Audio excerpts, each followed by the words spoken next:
Hello everyone, welcome to the channel. Before we begin today's story, I'd like to ask for your support by subscribing to the channel. Your subscription is very important to us, so please subscribe to support us. Also, leave a comment letting me know which city you're watching from. Now let's get into the case. The morning air bit at Mike Thompson's exposed skin as he stepped out of his cabin, clipboard in hand and backpack slung over one shoulder. Early May in Glacier National Park meant the days were getting longer, but the chill of winter still clung stubbornly to the dawn hours.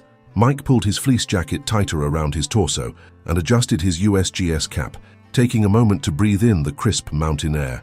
At 28, the geologist had been stationed at this remote research outpost for just over 3 months, monitoring climate data and cataloging the gradual environmental changes happening in this pristine corner of Montana. The research station was modest, a reinforced main cabin where Mike slept and did most of his work, a smaller equipment shed about 50 yards away that housed the more sensitive monitoring instruments, and a backup generator housed in a weatherproof container. The nearest ranger station was 17 miles down the mountain, and the closest town was another 20 beyond that. Mike's supervisor, Dr. Eleanor Winters, had emphasized the isolation when she'd offered him the position. "It's just you and the wilderness up there, Thompson. Think you can handle that?" At the time, Mike had nodded confidently, even eagerly. After 4 years of grad school and 2 more in a windowless lab analyzing other people's field data, the isolation sounded like paradise.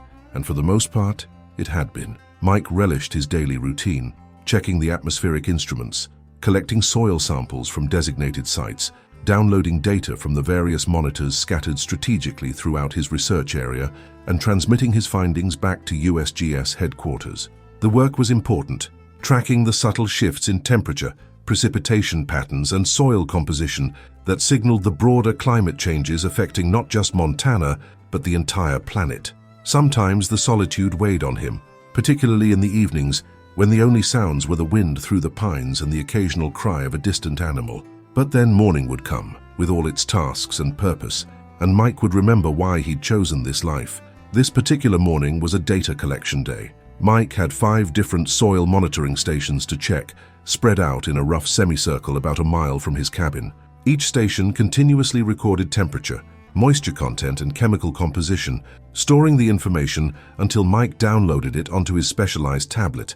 He'd check the physical condition of each station, ensuring snowmelt or curious wildlife hadn't compromised the integrity of the equipment, then move on to the next. It was routine work, but Mike found satisfaction in its orderliness. He made his way down the well-worn path from his cabin, stopping first at the equipment shed to gather a few tools he might need. The metal padlock was cold against his fingers as he unlocked it, swinging the door open with a familiar creak. Inside, the shed was meticulously organized, shelves of equipment along the walls, a workbench beneath the single window, and floor space for the larger monitoring devices when they needed maintenance.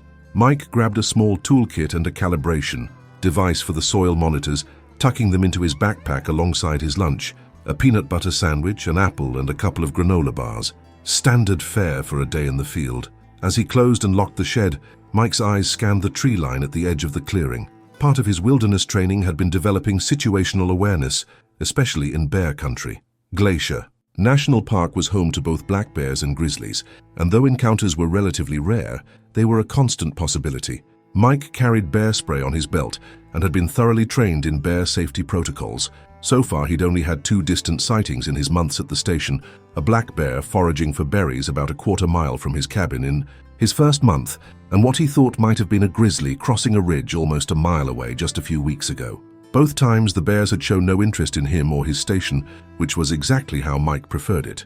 The hike to the first monitoring station took about 20 minutes, following a gentle slope up through lodgepole pines and the occasional aspen grove. The morning sun had risen high enough now to dapple the forest floor with patches of golden light, and Mike found himself, as he often did, marveling at the quiet beauty of his workplace. A red-tailed hawk circled overhead, riding the thermal currents and scanning the ground for prey. The only sounds were the soft crunch of pine needles beneath Mike's boots and the gentle rustling of the breeze through the trees. The first monitoring station was a small, weatherproof box anchored to a metal pole driven deep into the ground.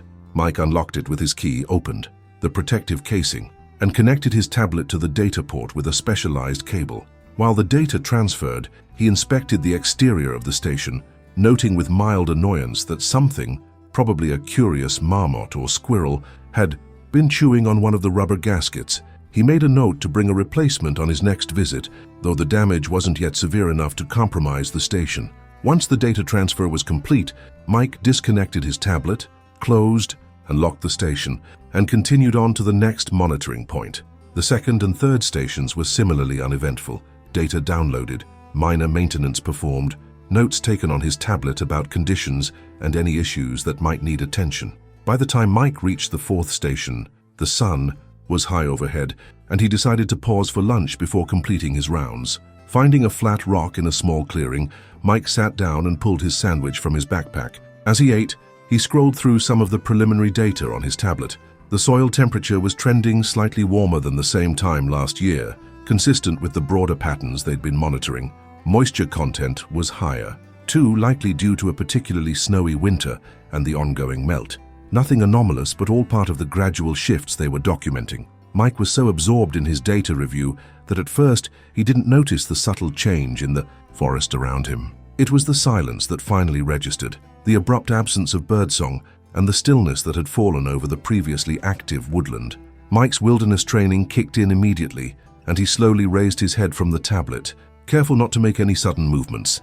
His eyes scanned the trees surrounding his small clearing, looking for any sign of what had caused the forest to go quiet. He didn't have to look long. At the edge of the clearing, partially obscured by a stand of young aspens, stood a grizzly bear. Even at a distance of about 40 yards, the bear's massive size was apparent. Standing on all fours, its shoulder height was easily 4 feet, and Mike estimated its weight at around 600 pounds. The bear's distinctive dish-shaped face and the prominent hump of muscle between its shoulders confirmed what Mike already knew. This was Ursus arctos horribilis, a grizzly in its prime. Mike's heart rate doubled instantly, but his training kept him from panicking. Slowly, deliberately, he set his tablet down on the rock beside him and assessed the situation. The bear hadn't appeared to notice him yet. It was nosing at something on the ground, possibly foraging for roots or grubs. Mike knew that his best option was to quietly remove himself from the bear's vicinity without drawing attention. Sudden movements could trigger the bear's predatory instincts, while loud noises might be interpreted as a threat. With practiced caution, Mike reached for his backpack, intending to slowly stand and back away down the trail he'd come from. But as his hand closed around the strap, the apple that had been sitting atop his partially opened pack rolled off, tumbling down the rock and landing with an audible thud on the ground below. The bear's head snapped up, its small, dark eyes instantly focusing on the source of the sound and by extension on Mike. For a heartbeat that seemed to stretch into eternity, man and bear locked eyes across the clearing. Mike remained perfectly still, barely breathing, hoping that the bear would lose interest and continue on its way. Instead, the grizzly rose up on its hind legs, towering at what Mike estimated to be over 7 feet tall. It was a posture meant to better see and smell, not necessarily an aggressive stance, but it made the bear's immense size and power unmistakably clear. Mike could see its nostrils flaring as it caught his scent on the breeze. Then, with a low, rumbling grunt, the bear dropped back to all fours and began moving toward Mike. Mike's training had covered this scenario, but the reality of a half-ton predator advancing on him sent adrenaline surging through his system. He knew running would be disastrous. Even at its size, a grizzly could outrun an Olympic sprinter over short distances. Instead, he slowly rose to his feet, making himself appear larger, and spoke in a calm, firm voice. "Hey, bear, I see you. They're just passing through, no need for trouble." The sound of a human voice sometimes deterred bears, reminding them that humans were not typical prey. But this bear showed no sign of being intimidated. It continued its approach, not charging but moving with deliberate purpose, closing the distance between them yard by yard. Mike reached for the bear spray canister on his belt, removing the safety clip with his thumb. The spray, essentially a highly concentrated pepper spray, was effective at a range of about 25 feet and could create a deterrent cloud between a person and an aggressive bear. But it was a last resort, to be used only when a bear was actively charging or clearly threatening. "Back off, bear," Mike said, his voice slightly louder but still controlled. "Go on about your business." The bear stopped about 20 yards away, swinging its massive head from side to side, as if considering Mike from different angles. Then it made a huffing sound, pawing at the ground with one massive foreleg, claws the length of a man's finger leaving furrows in the soil. Mike recognized the behavior as a sign of agitation. This wasn't good. Something about Mike's presence was irritating the bear, perhaps territorial instinct or the food smells from his lunch. Whatever the reason, the bear's body language was shifting from curious to confrontational. Time seemed to slow as Mike weighed his options. His cabin was nearly a mile away, much too far to reach if the bear decided to charge. The nearest substantial tree that he might climb was at the edge of the clearing, and trying to reach it would mean moving closer to the bear, not away from it. His best hope was to keep facing the bear, continue backing slowly down the trail, and hope the animal lost interest once Mike was farther from whatever had attracted it to this spot. With the bear spray gripped tightly in his right hand, Mike began taking slow, measured steps backward. His eyes never left the grizzly, watching for any change in its demeanor that might indicate an imminent charge. 3 steps, 4, 5. The distance between them remained the same as the bear matched Mike's retreat with its own steady advance. It was a standoff, with Mike gradually being herded back down the trail. This wasn't ideal. Moving backward through unfamiliar terrain risked trips and falls, but it was preferable to the alternative. Yard by yard, Mike retreated, the bear following, neither willing to abandon the confrontation. Then Mike's boot caught on an exposed tree root.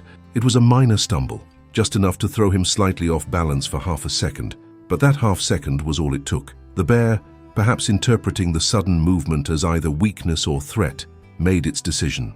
With a deep, guttural roar that seemed to shake the very ground, the grizzly charged. Mike had read that a charging grizzly can reach speeds of 35 miles per hour. Academic knowledge did nothing to prepare him for the reality of 600 pounds of muscle and fury bearing down on him with terrifying velocity. Training took over where conscious thought failed. He raised the bear spray, aiming slightly downward to account for the wind, and depressed the trigger.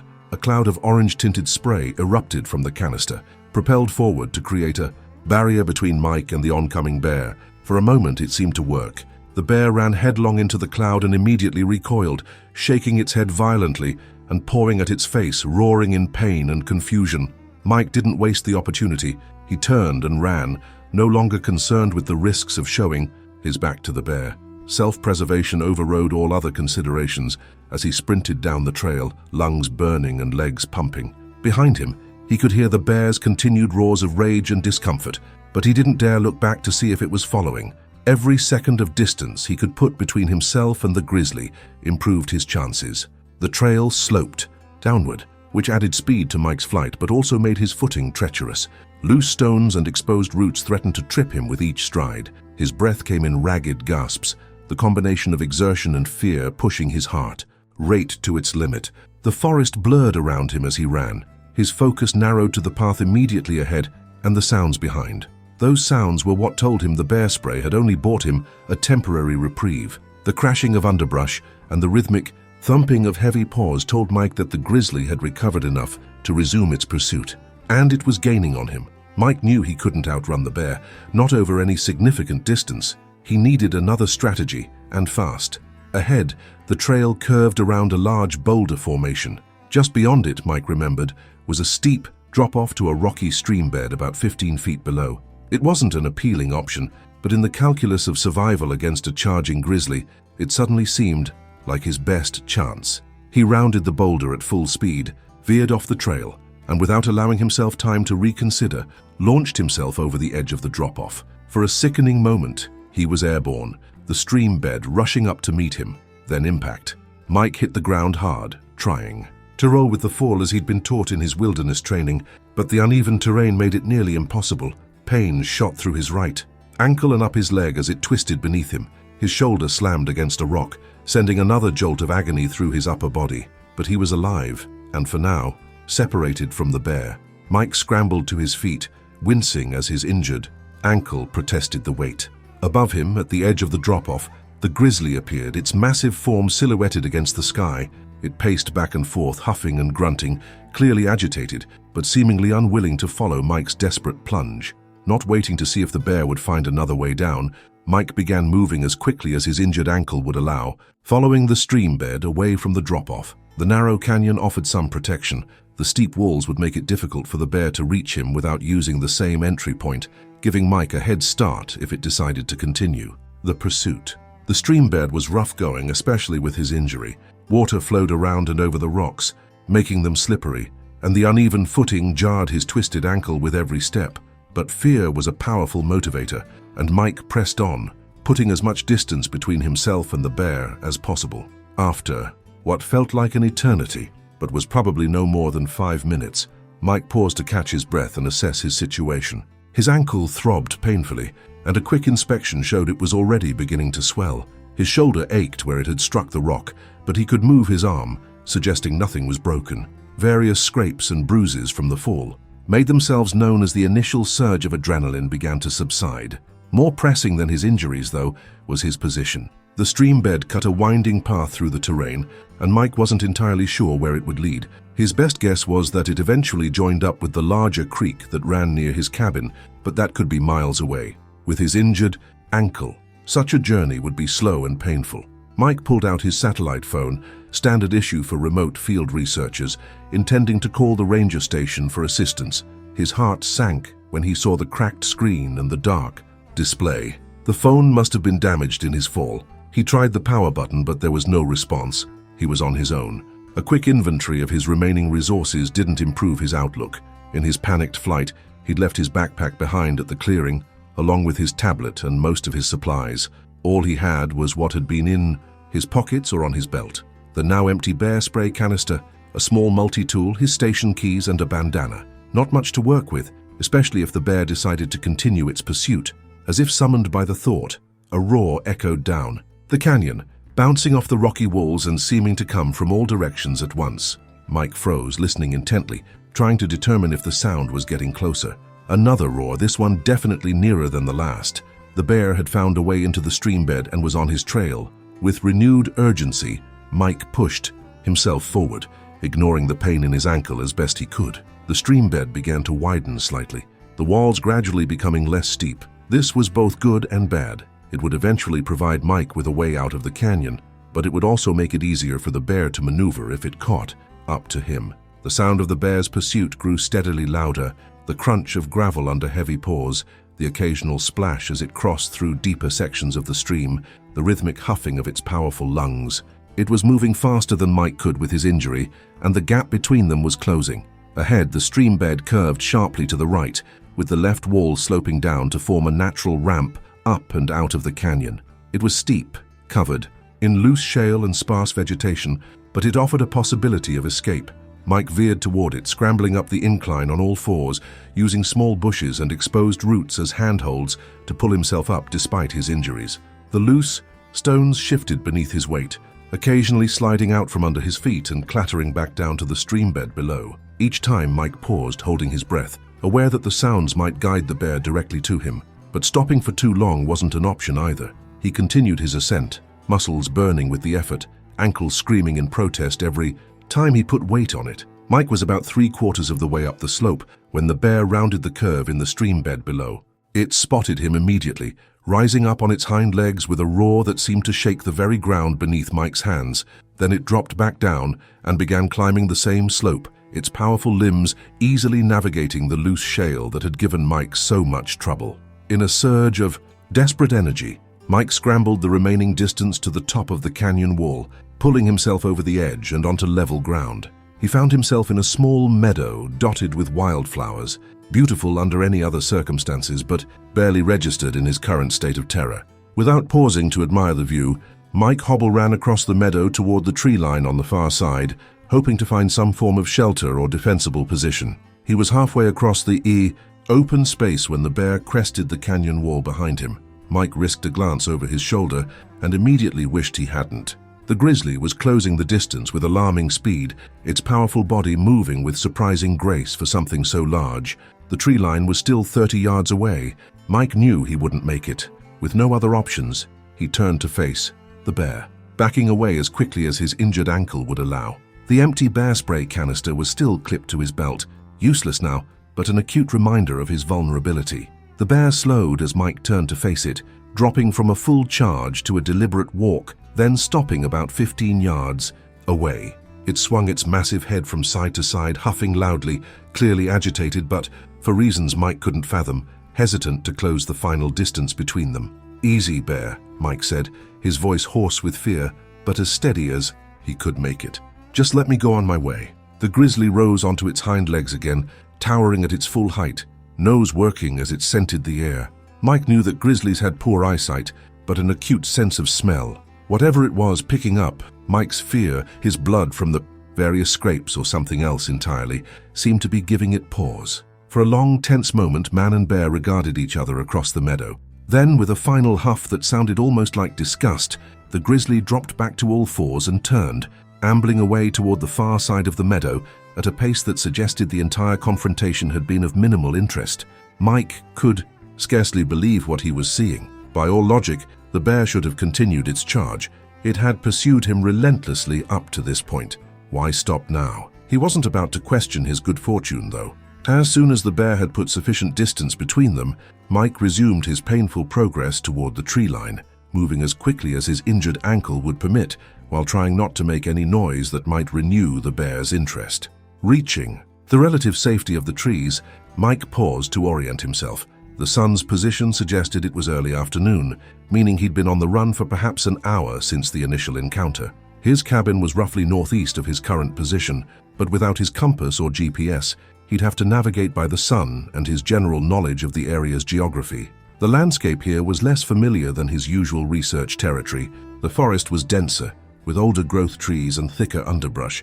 Moving quietly would be more difficult, but the dense vegetation also offered better concealment if the bear or any other predator should appear. Mike set off in what he estimated to be the direction of his cabin, keeping his weight off his injured ankle as much as possible by using fallen branches as makeshift walking sticks. Progress was agonizingly slow. What would normally have been an hour's hike would likely take 3 or 4 times as long in his current condition.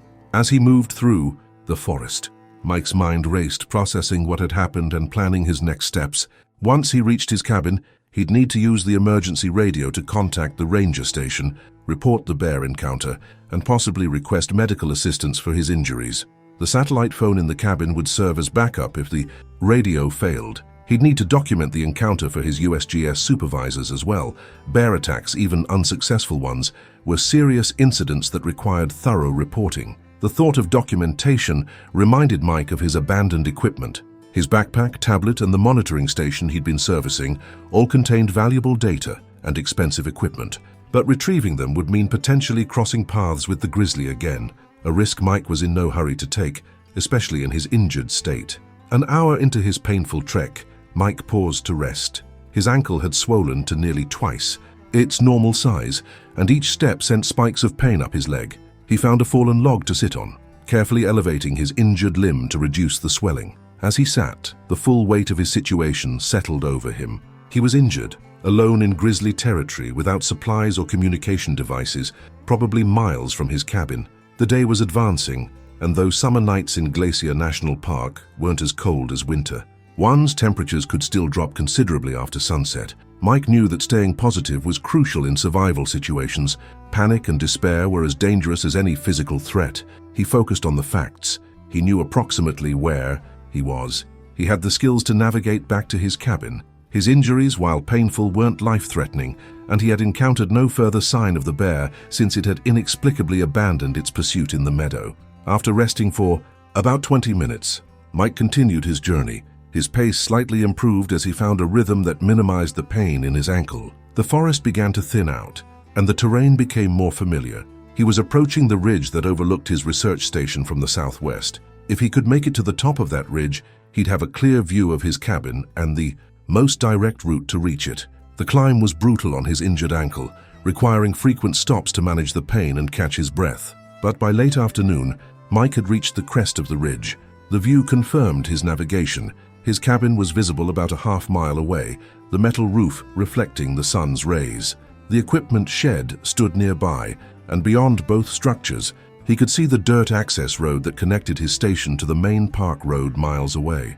Relief washed over Mike at the sight of the cabin. Shelter, medical supplies, communication equipment, everything he needed was within reach. The descent from the ridge would be tricky with his ankle, but the knowledge that safety was so close gave him renewed determination. As Mike began making his way down the gentle slope, a movement near his cabin caught his eye. He stopped, squinting, against the sun's glare, trying to make out what he was seeing. A large, dark shape was moving around the equipment shed, and with a sinking feeling in his stomach, Mike realized what it was. The bear, the same grizzly that had chased him earlier, or possibly a different one. From this distance, he couldn't be sure, but the behavior was unmistakable. The bear was investigating the shed, rising occasionally on its hind legs to paw at the door or windows. Mike watched in dismay as the bear's explorations became more aggressive. It circled the shed, pushing against the walls, testing the structure's strength.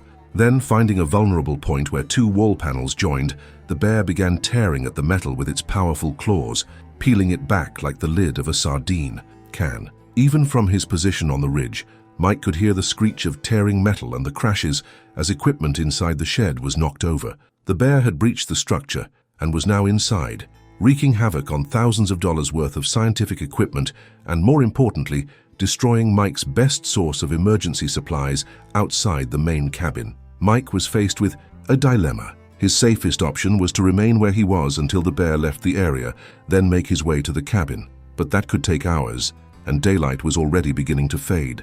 The temperature would drop significantly after sunset, and spending the night on the exposed ridge with no shelter or supplies was a dangerous prospect, especially with his injuries. His other option was to try to reach the cabin despite the bear's presence, hoping that the sturdy structure would provide protection if the animal turned its attention from the shed to Mike. The cabin had been designed with wildlife encounters in mind, with reinforced doors and shutters that could be secured from the inside. If he could reach it undetected and lock himself in, he'd be relatively safe. After careful consideration, Mike decided on a compromise. He would descend the ridge and approach the cabin using the cover of the forest for as long as possible. Once he reached the edge of the clearing, he would assess the situation.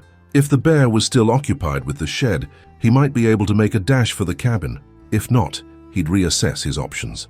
Moving as quietly as his injury would allow, Mike made his way down the ridge and through the forest edge, using trees and bushes as cover. The going was slow, each step carefully placed to avoid snapping twigs or rustling leaves that might alert the bear to his presence. The pain in his ankle had settled into a constant throb, easier to manage now that he had a clear goal in sight. As Mike reached the edge of the clearing, he paused behind a large Douglas fir to survey the scene. The bear was still at the equipment shed, which was now in significantly worse condition than when Mike had first spotted it from the ridge. The door had been completely torn off, and much of one wall had been peeled away, exposing the interior. The bear was inside, occasionally emerging with items in its mouth before batting them around the clearing like toys. Mike's cabin was about 75 yards away from his current position, with the shed roughly halfway between them but offset to the right. If the bear remained focused on the shed, Mike might be able to circle around to the left and reach the cabin unnoticed. It was a risk, but with evening approaching, his options were limited. Taking a deep breath to steady his nerves, Mike emerged from the tree line and began making his way toward the cabin, staying low and moving as quietly as his injured ankle would permit. He kept the bear in his peripheral vision, ready to change course or freeze if it showed any sign of noticing him. Yard by yard, Mike closed the distance to the cabin. 50 yards, 40. The bear continued its destruction of the shed, seemingly oblivious to Mike's presence. 30 yards, 20. The cabin's reinforced door was visible now, a beacon of safety in an increasingly threatening situation. Mike was 15 yards from the cabin when his injured ankle finally betrayed him. A particularly sharp pain caused him to stumble, his foot coming down harder than intended on the rocky ground. The resulting crunch seemed deafening in the otherwise quiet clearing. The bear's reaction was immediate. It emerged from the shed, head swinging toward the sound, nostrils flaring as it caught Mike's scent. Their eyes met across the clearing, and Mike knew in that instant that his presence had reawakened whatever instinct had driven the bear to chase him earlier. With a roar that seemed to shake the very ground, the grizzly charged. Mike abandoned all pretense of stealth and ran for the cabin door, his injured ankle screaming in protest, but adrenaline temporarily overriding the pain. 10 yards, 5. He could hear the bear's heavy breathing and the thud of its paws on the ground behind him, closing the distance with terrifying speed. Reaching the cabin door, Mike fumbled with his keys, trying to find the right one by touch while keeping his eyes on the approaching bear. It was only yards away now, covering the ground between them with frightening efficiency. Mike's fingers closed around the cabin key, and he jammed it into the lock, turning it with desperate force. The lock clicked, and Mike threw his shoulder against the door, bursting inside and immediately turning to slam it shut behind him, but he wasn't quite fast enough. As the door swung toward the frame, a massive paw appeared in the gap, claws catching on the wood and preventing the door from closing completely. Mike threw his full weight against the door, trying to force it shut despite the bear's strength. It was like pushing against a concrete wall. The bear roared again, the sound tremendously loud through the narrow opening, and pushed back with a force that sent Mike staggering backward. The door flew open, and the grizzly's massive form filled the doorway, its shoulders nearly as wide as the frame itself. For a heartbeat, it paused there, as if surprised to find itself inside a human dwelling. Then its dark eyes locked onto Mike, and with a low growl it advanced into the cabin. Mike backed away, his eyes darting around the small space for anything he could use as a weapon or barrier. The cabin was a single room with a small kitchenette, a desk for his research work, and a sleeping area with a cot.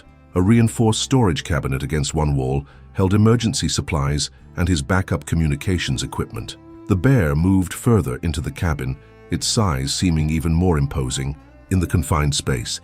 Its head swung from side to side, nostrils flaring as it took in the unfamiliar scents. Mike continued backing up until he felt the edge of his desk press against his lower back. There was nowhere left to retreat. In a desperate move, Mike grabbed his desk chair and thrust it toward the bear, hoping to create a barrier or distraction. "Back off," he shouted, his voice cracking with fear, but as commanding as he could make it. The bear batted the chair aside with a casual swipe of one paw, sending it crashing against the wall with enough force to shatter the wooden frame. The display of strength only emphasized how outmatched Mike was in this confrontation. With the chair gone, Mike had nothing between himself and the advancing grizzly. It was close enough now that he could smell its wild, musky odor and feel the heat of its breath. In a last desperate attempt at self-preservation, Mike lunged to the side, trying to circle around the bear toward the open door. The movement triggered the bear's predatory instincts. It swung toward him with surprising speed for something so large, cutting off his escape route. As Mike tried to reverse direction, his injured ankle gave way beneath him, and he fell hard onto the cabin floor. The bear was on him in an instant. Mike raised his arms to protect his face and throat, the most vulnerable targets, as the grizzly's enormous weight pinned him to the floor. Pain exploded across his side as claws tore through his jacket and the flesh beneath, leaving deep furrows from his ribs to his hip. Mike screamed, the sound seeming to come from somewhere outside himself as shock began to set in. The bear's jaws closed around his raised forearm, teeth puncturing through his sleeve and into the muscle below.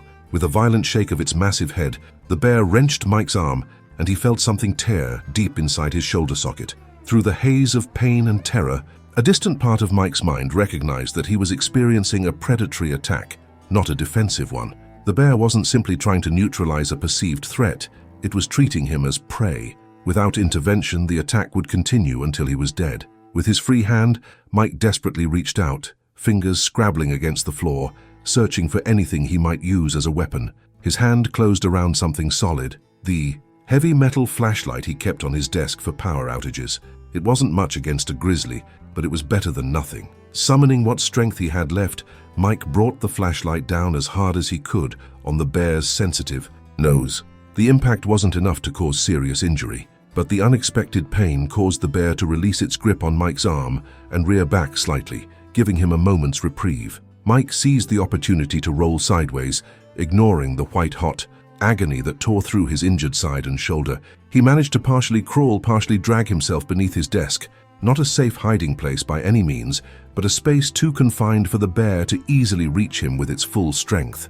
The bear swiped at him under the desk, claws catching on his already injured leg and tearing through denim and flesh alike. Mike kicked out with his good leg, connecting with the bear's snout and buying himself another second to squirm further back, pressing himself against the wall behind the desk. The grizzly became increasingly agitated as its prey continued to elude it. It began tearing at the desk itself, powerful claws splintering the wood as it tried to reach Mike. The desk wouldn't withstand such an assault for long.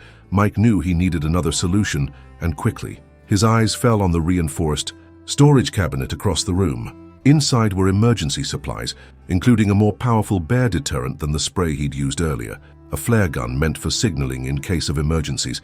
If he could reach it, it might be enough to drive the bear away. But the cabinet was 15 feet away, with an angry grizzly between Mike and potential salvation. As the desk continued to disintegrate under the bear's assault, Mike realized he was out of options. It was make or break for the cabinet, or die beneath the splintering remains of his desk. Drawing on reserves of strength he didn't know he possessed, Mike waited until the bear pulled back slightly to deliver another blow to the desk, then lunged.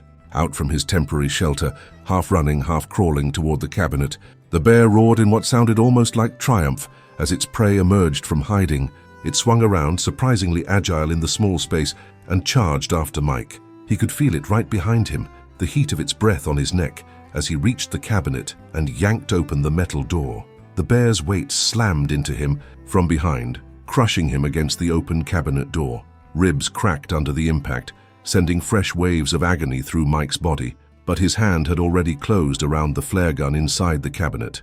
As the bear's jaws sought his neck, Mike twisted around, pressed the barrel of the flare gun against the grizzly's chest, and pulled the trigger. The flare erupted with a blinding flash and a deafening bang, burning against the bear's fur and flesh. The grizzly recoiled with a roar of pain and surprise, backing away from the sudden explosion of light, sound, and heat.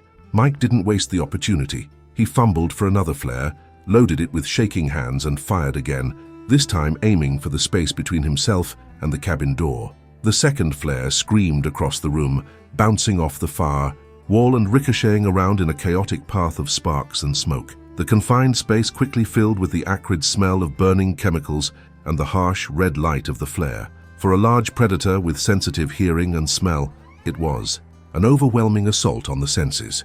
The bear backed toward the door, clearly distressed by the noise, light, and burning smell. Mike loaded a third flare, his last, and fired it directly over the bear's head, where it struck the doorframe and lodged there, continuing to burn brightly and emit its piercing shriek. That was finally enough to overcome the bear's aggression. With a final roar that seemed more fear than rage, the grizzly turned and bolted through the open door, fleeing from the unnatural sensory onslaught.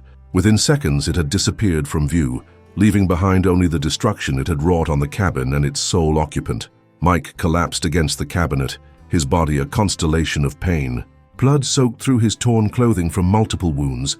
His left arm hung useless at his side, the shoulder dislocated from the bear's powerful jaws. His ribs ached with every breath, at least two of them broken from the impact against the cabinet.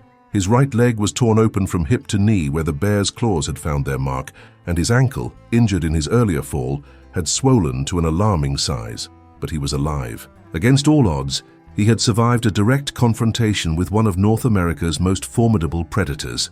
Now, he just had to stay that way long enough for help to arrive. Staying conscious through the haze of pain and shock was Mike's first challenge. He knew from his wilderness first aid training that he needed to assess and treat his injuries before shock or blood loss made such tasks impossible. Forcing himself to focus despite the pain, Mike took stock of his situation. The most immediate threat was blood loss. Several of the wounds from the bear's claws were deep enough to be life-threatening if not addressed. Using his good arm, Mike pulled himself up to sit against the cabinet, then opened it wider to access the first aid kit stored inside. It was a comprehensive kit, designed for remote locations where professional medical help might be hours or days away.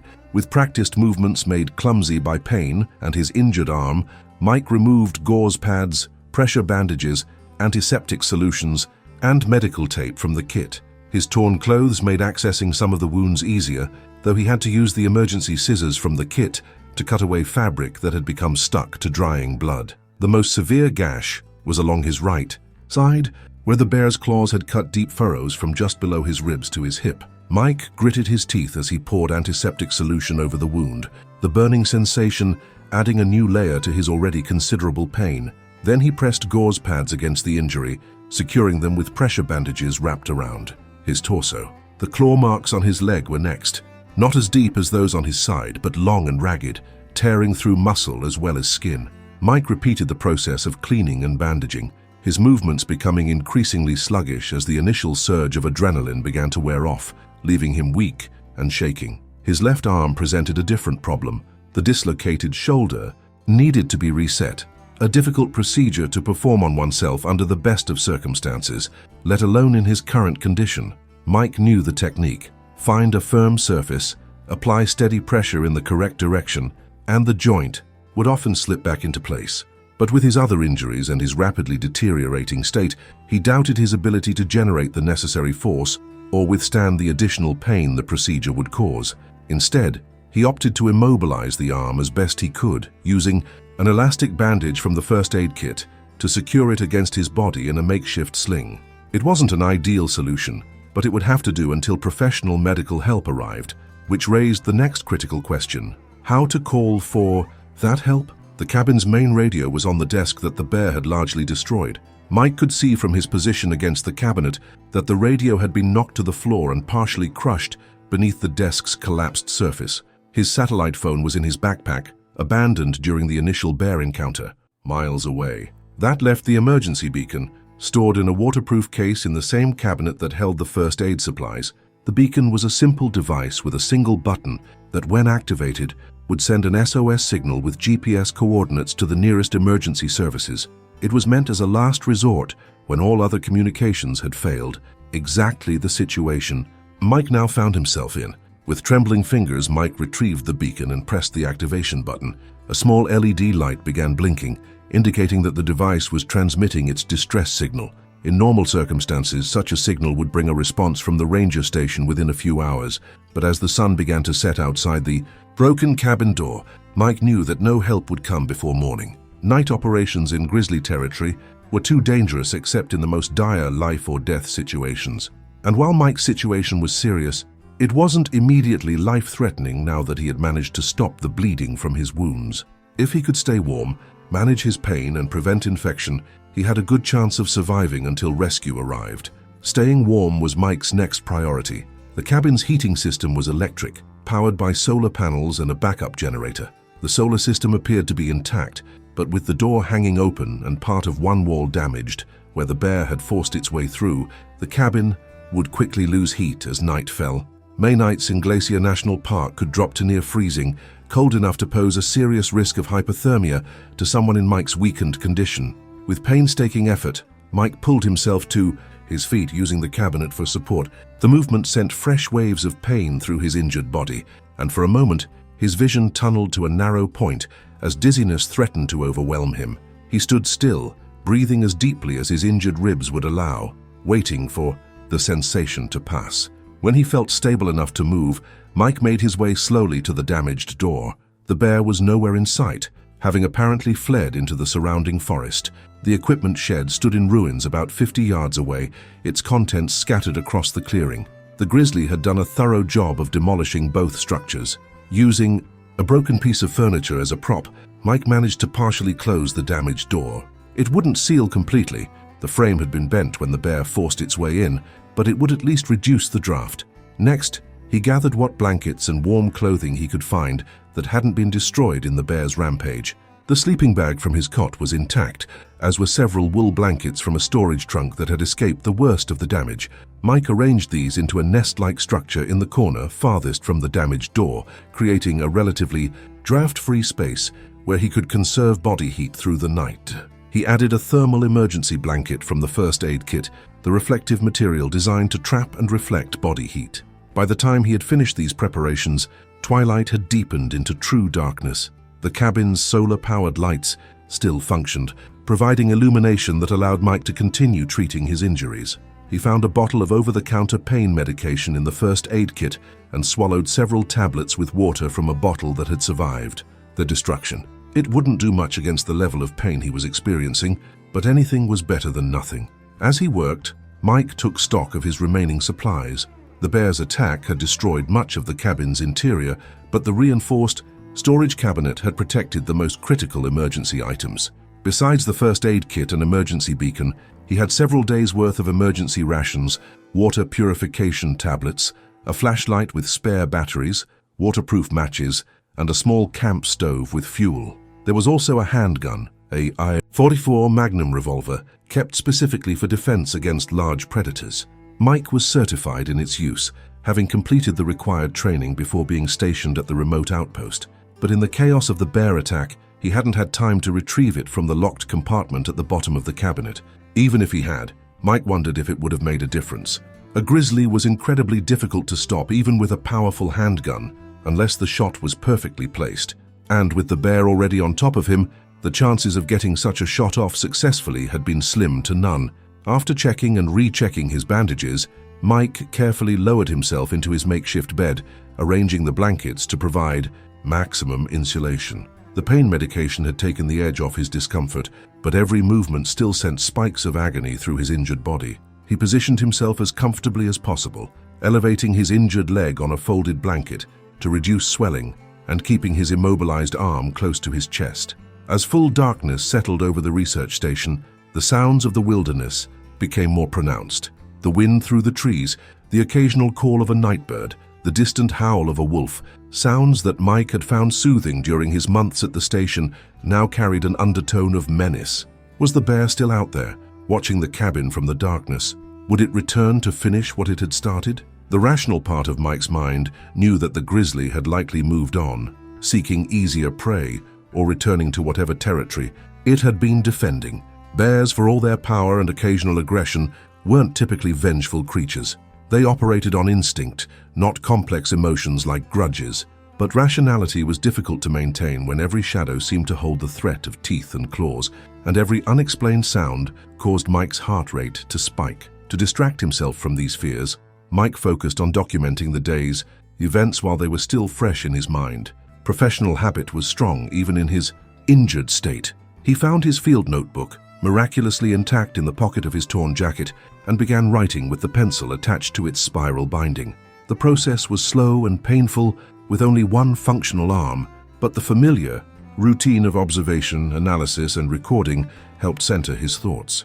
Mike noted the time and location of the initial bear sighting, the bear's behavior, its physical characteristics, and the sequence of events that had followed. He documented his own actions and their effectiveness, or lack thereof, and described the bear's eventual retreat. The resulting account was clinical and detailed, the kind of report that would be valuable to wildlife managers and other researchers working in bear country. The act of writing also helped Mike organize his own thoughts about what had happened. With the immediate danger past, questions began to surface. Why had the bear been so aggressive? It hadn't appeared to be a female with cubs, typically the most dangerous scenario for bear encounters. Had it been defending a kill or a territory? Was it perhaps habituated to human food sources, making it more likely to approach human structures? Or had it simply perceived Mike as a threat or potential prey? These questions would have to wait for investigation by the park's wildlife specialists. For now, Mike's priority was surviving the night and waiting for the rescue that would hopefully arrive in the morning. As his energy flagged and the pain medication began to wear off, Mike checked the emergency beacon one last time, confirming that its indicator light was still blinking steadily, then settled back into his nest of blankets to wait out the darkness. Sleep came in fitful bursts, interrupted by pain whenever he shifted position and by the need to stay alert for any signs of the bear's return. Each time he woke, Mike checked his bandages, took more pain medication when enough time had passed, and listened intently for any sounds that might indicate danger. By dawn, Mike was exhausted, feverish, and in considerable pain. The night had passed without any sign of the bear, but his condition had deteriorated. The wounds on his side and leg were hot to the touch, suggesting the beginning of infection despite his best efforts at cleaning them. His dislocated shoulder throbbed in time with his heartbeat, and the broken ribs made each breath a painful effort.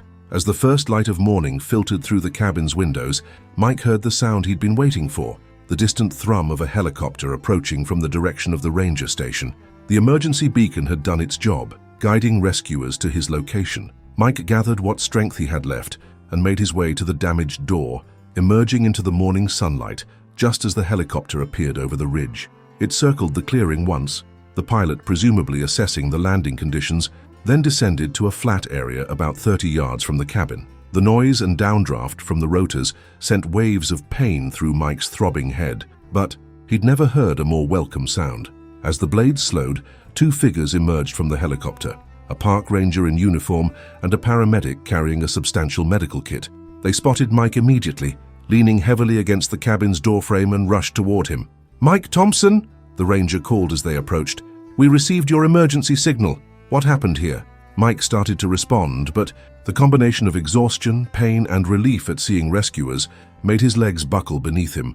The paramedic reached him just in time to prevent him from collapsing completely, helping him to sit on the ground with his back against the cabin wall.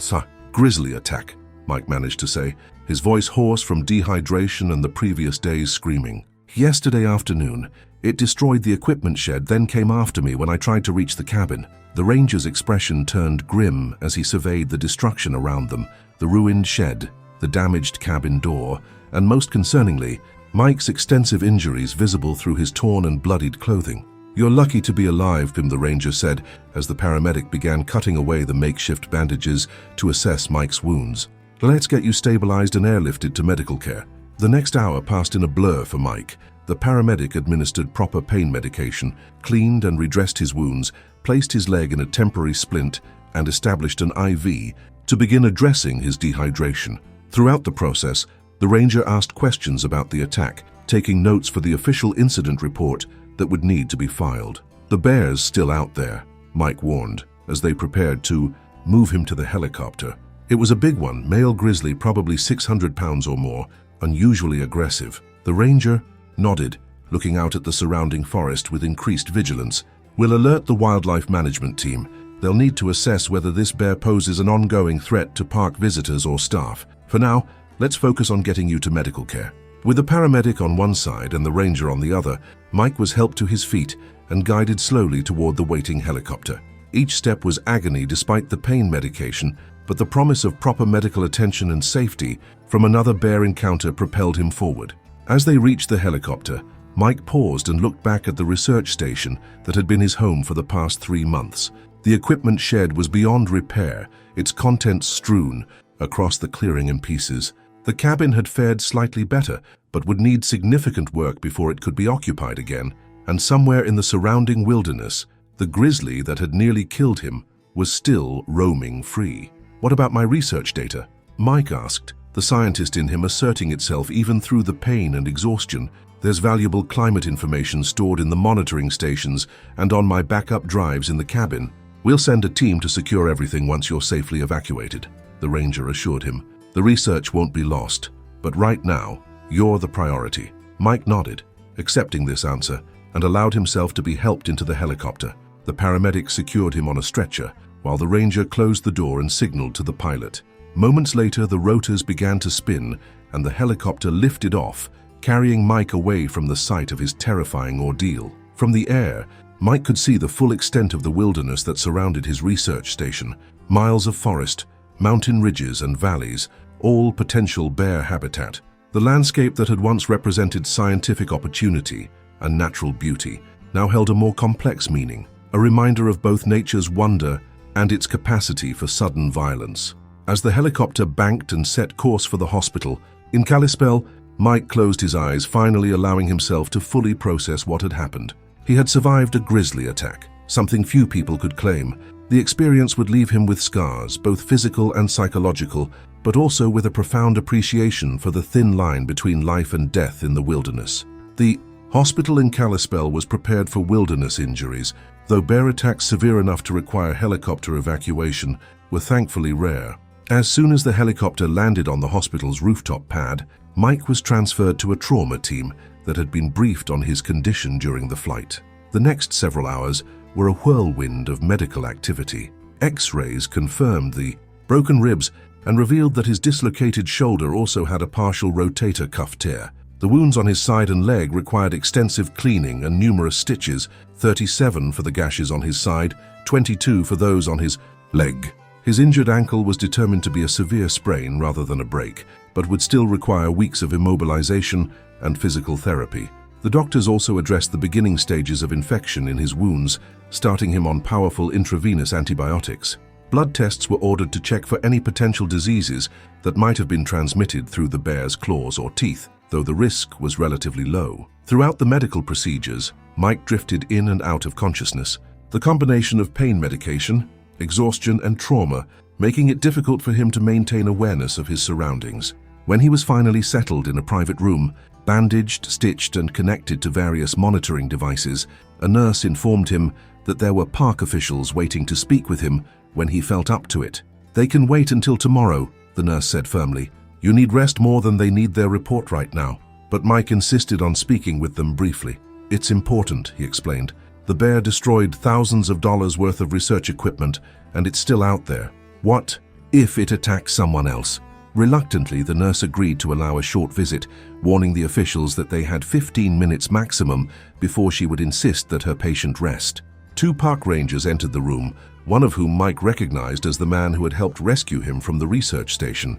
"Mr. Thompson," the familiar ranger began, "I'm Ranger David Martinez, and this is Senior Wildlife Officer Sarah Chen.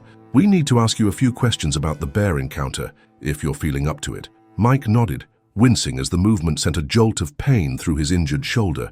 "Ask away.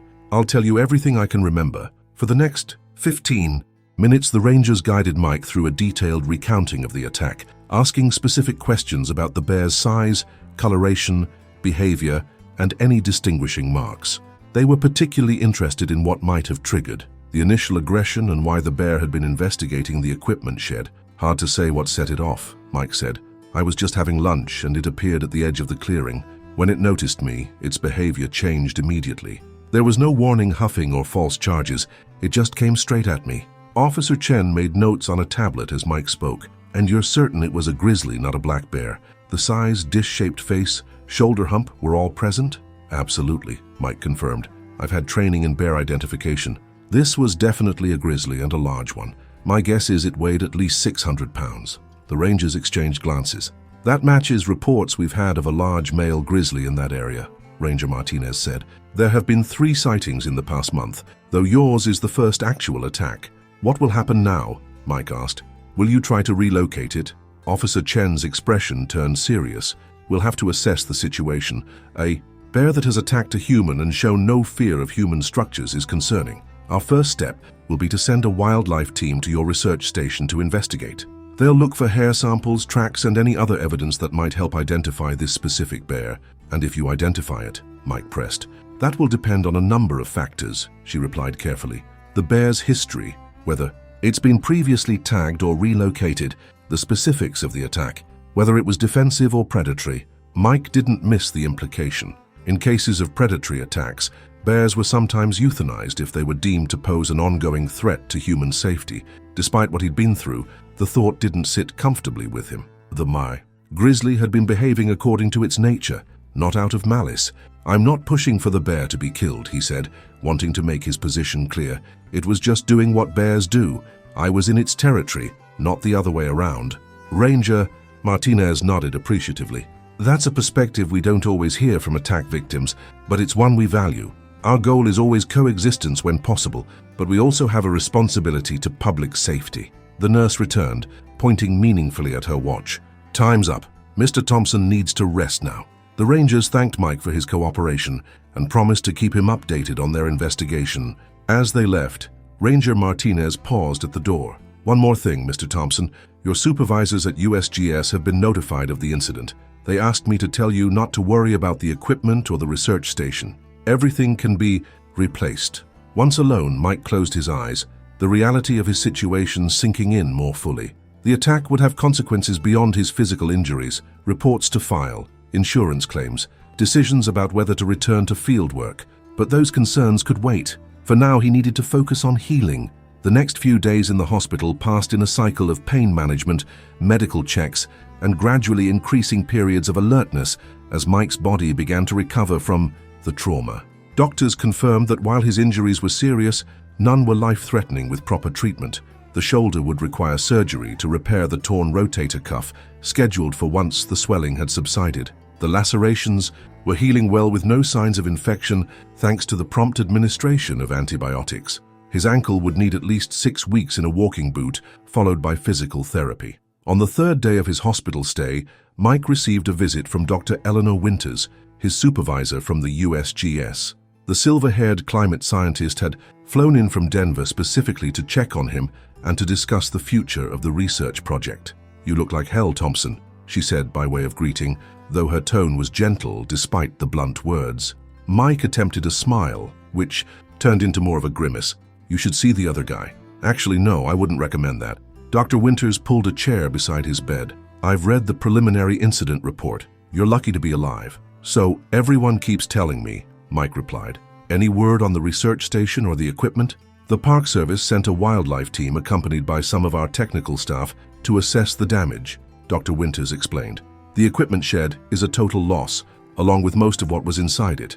The main cabin will need substantial repairs before it's habitable again. Mike winced, thinking of the thousands of dollars worth of specialized scientific equipment that had been destroyed. And my data? The monitoring stations? That's the good news, Dr. Winters said, her expression lightening slightly. Your backup protocols worked. The data you'd already collected was successfully transmitted to our servers before the attack, and the monitoring stations themselves are still functioning. We've sent a team to download the latest information. Relief washed over Mike. The data had been his biggest concern beyond his own recovery. Months of careful measurements and observations that would contribute to their understanding of climate impacts in the Northern Rockies. Losing that would have been devastating. What happens next with the research station? He asked. Dr. Winters leaned back in her chair. That's partly why I'm here. We need to make some decisions about how to proceed. The station will be rebuilt, of course, but with some modifications based on what happened. Better bear-proofing, enhanced emergency communications, that sort of thing. And staffing, Mike asked, the question that had been lingering in his mind since the attack. Would he be allowed, or even want, to return to the isolated station after what had happened? That depends largely on you, Dr. Winters said, studying his face. Medically, you're looking at several months of recovery before you'd be cleared for field work again. By then, we'll have rebuilt the station. The question is, would you want to go back? It was a fair question, and one Mike had been asking himself during the long hours in the hospital bed. The attack had been terrifying, the closest brush with death he'd ever experienced. The memory of the bear's breath on his face, the sound of its claws tearing through the cabin door, the weight of its body pinning him to the floor, these things would stay with him, possibly forever.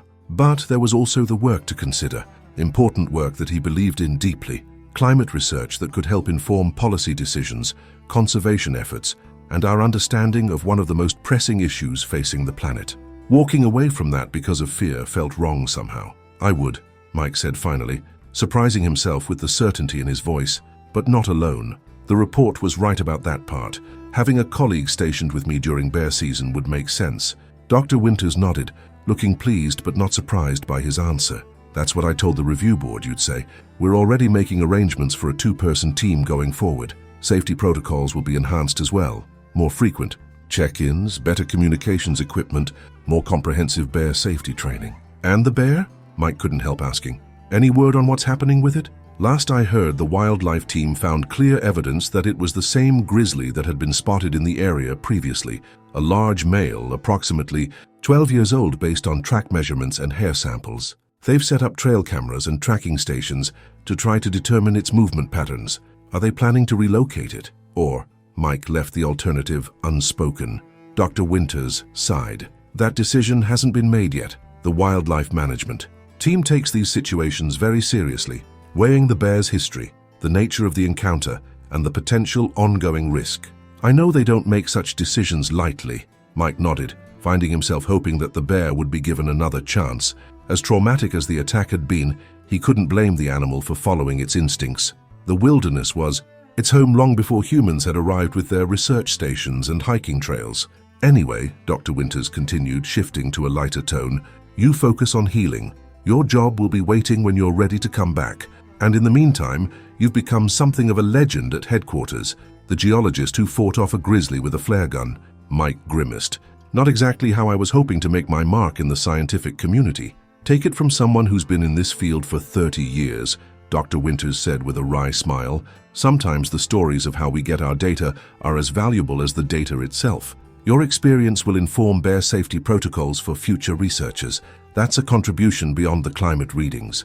After Dr. Winters left, Mike had other visitors, a few colleagues from USGS who happened to be in the area, a representative from the Park Service's Public Affairs Office who wanted to discuss the official statement about the incident, and various medical specialists checking on his recovery. But as the day wore on, Mike found himself increasingly fatigued, the ongoing healing process demanding more energy than he expected. By evening, when the hospital had quieted and the stream of visitors had ended, Mike turned on the small television in his room, curious to see if the attack had made the local news. He found a Kalispell station just as the anchor was transitioning to a story about wildlife in Glacier National Park. In local news, the anchor said, her expression serious.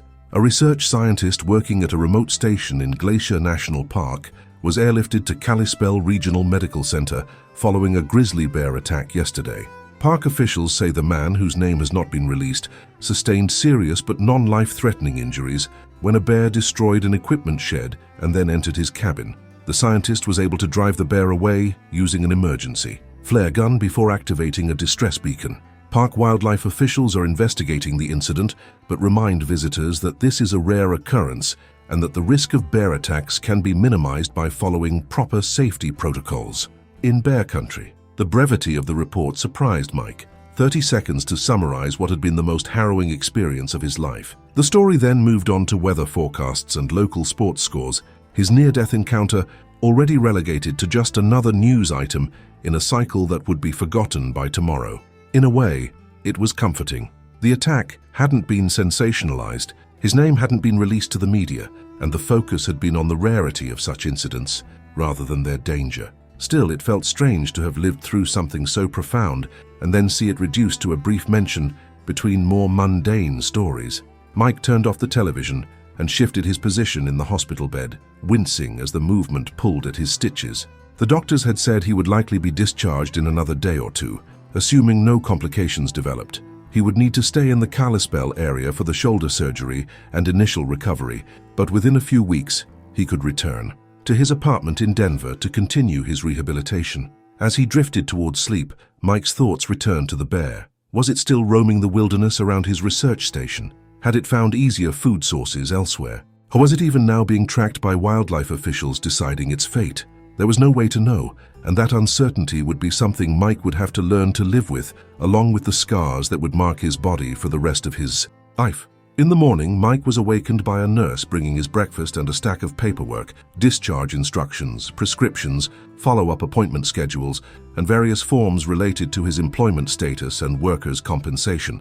As he worked his way through the bureaucratic necessities of recovery, a knock at the door announced the arrival of Senior Wildlife Officer Chen, the Park Service official who had interviewed him shortly after his rescue. "Mr. Thompson," she greeted him, setting a folder on the bedside table. "I hope I'm not interrupting anything important." "Just drowning in paperwork," Mike replied, gesturing to the forms spread across his lap. "What can I do for you?"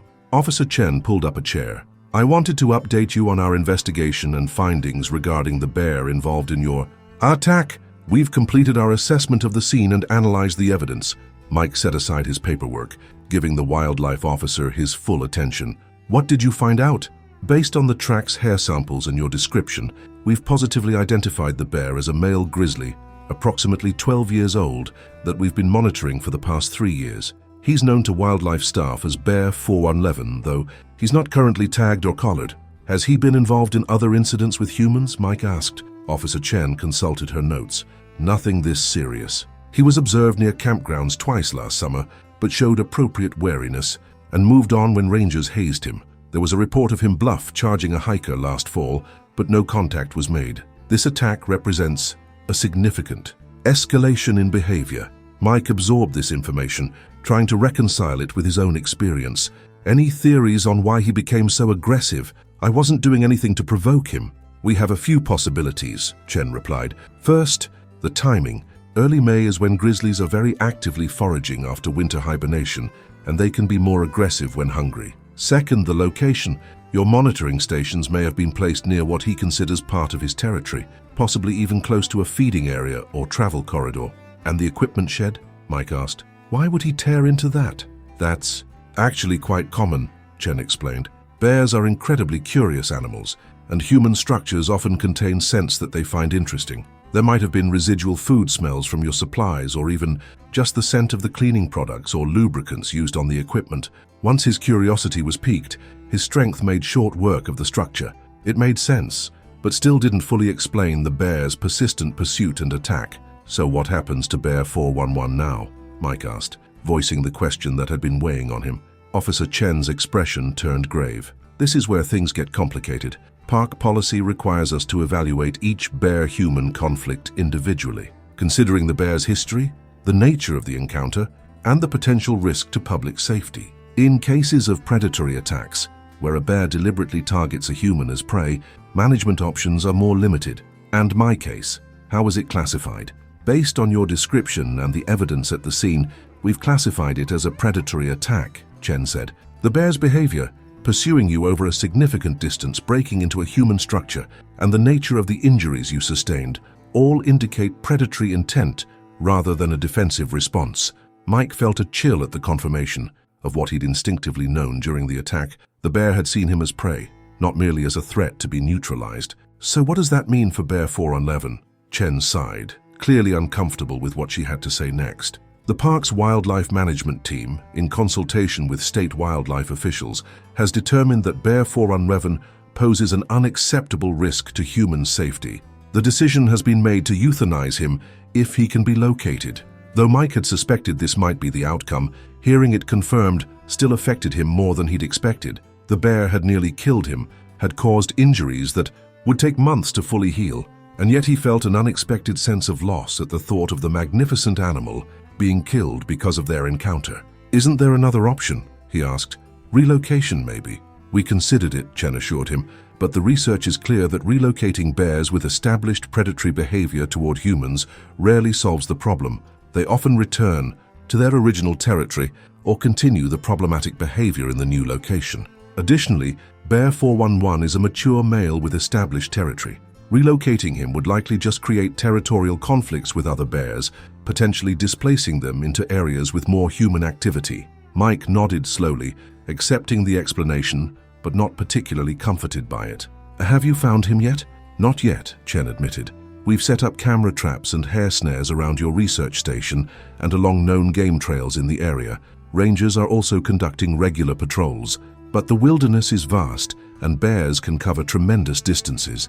It's possible he's already moved to another part of his range. There was a strange comfort in that uncertainty. Perhaps Bear 411 had moved on, returning to the deeper wilderness where encounters with humans would be rare. Maybe he would live out his natural life, never again coming into conflict with people. I understand this must be difficult to hear, Officer Chen said, observing Mike's thoughtful expression. Many people who experience wildlife attacks develop complex feelings about the animals involved. Fear, certainly, but often respect and even concern for their welfare. It's not straightforward, Mike agreed. I don't want anyone else to go through what I did, but I also recognize that the bear was just being a bear. It feels wrong somehow to kill it for that. That's a perspective we respect, Chen said. But the park's mandate includes protecting visitors and staff. It's a balance we're constantly trying to maintain, preserving the wilderness character of the park while ensuring it's reasonably safe for people to experience. After Officer Chen left, Mike returned to his discharge paperwork with mixed emotions.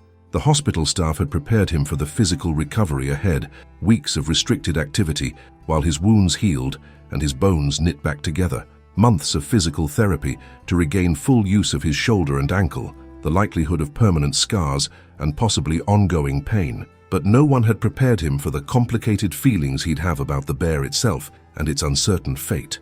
By afternoon, the discharge process was complete.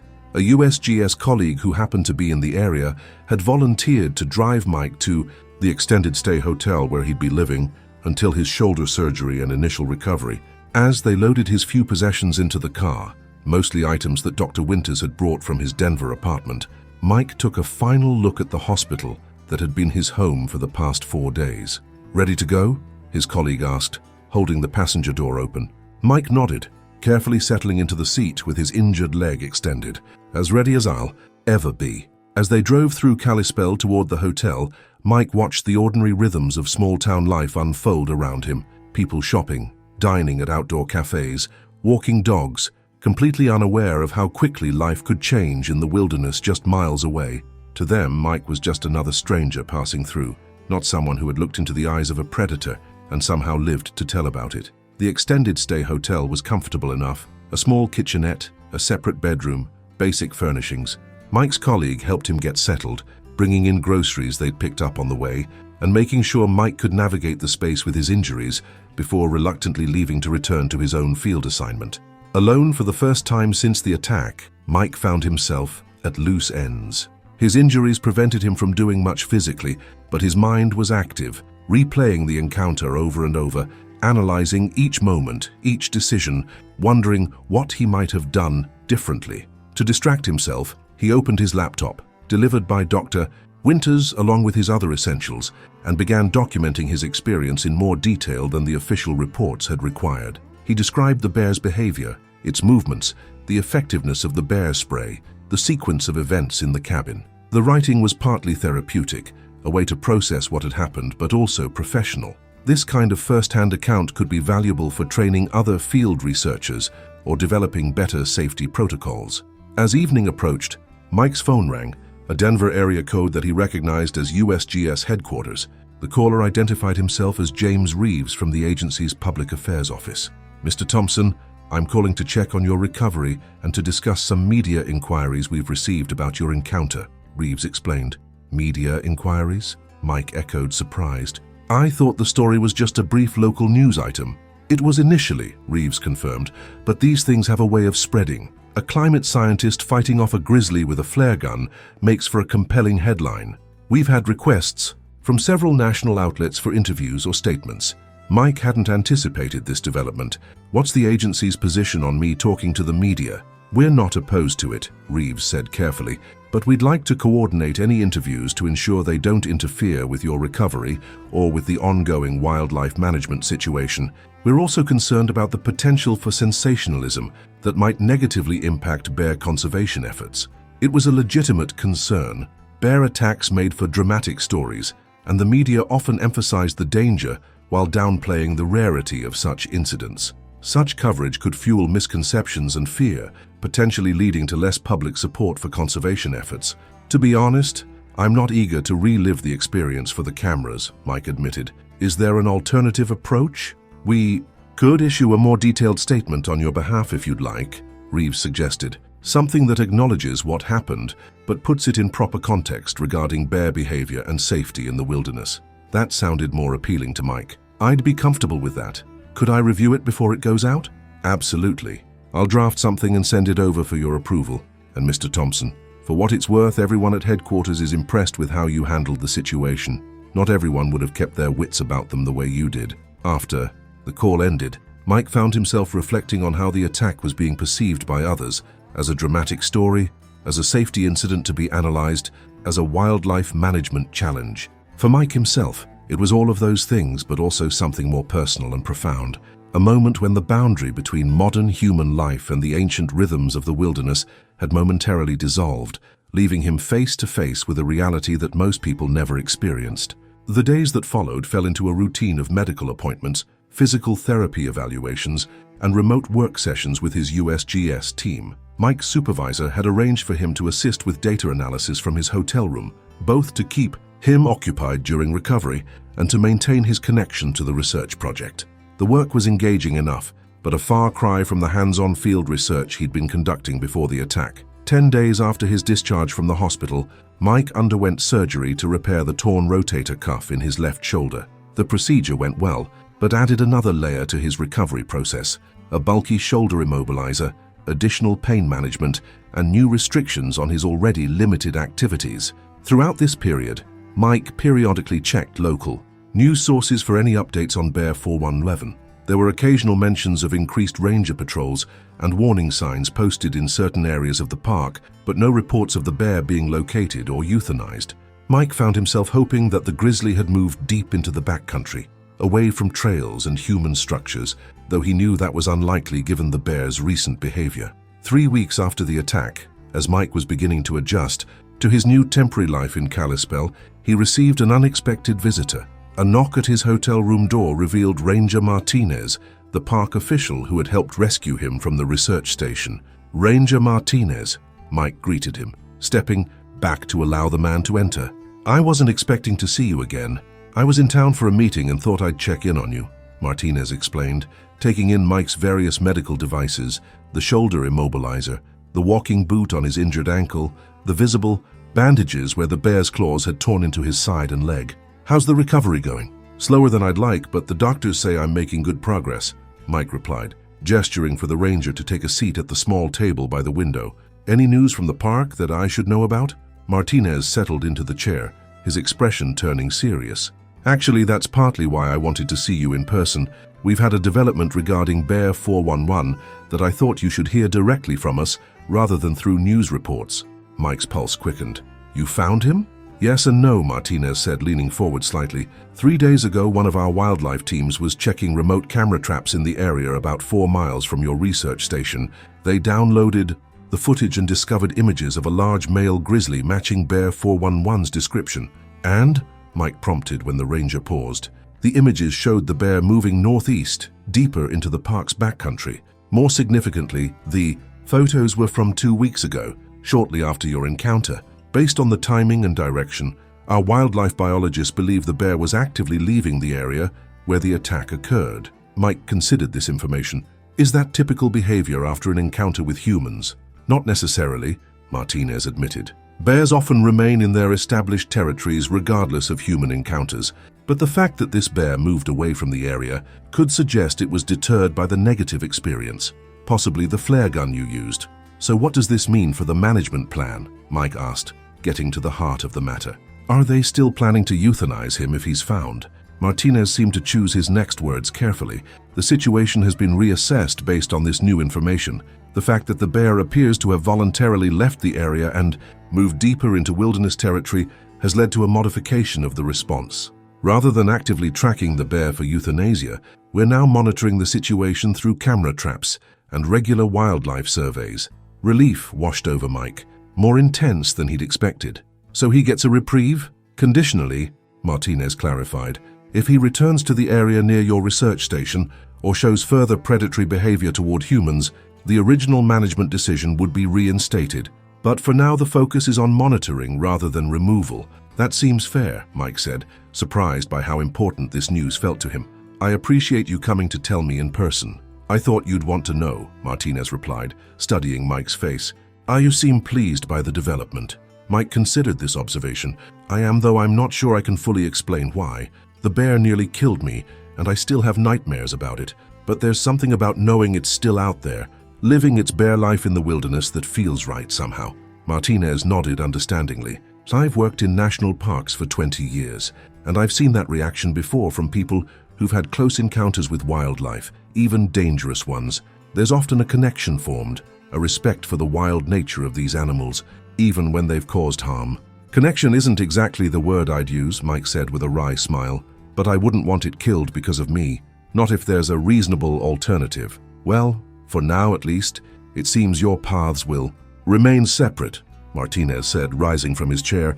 Bear 411 has moved deeper into grizzly country, and you're here recovering. Sometimes that's the best outcome we can hope for when wilderness and civilization intersect.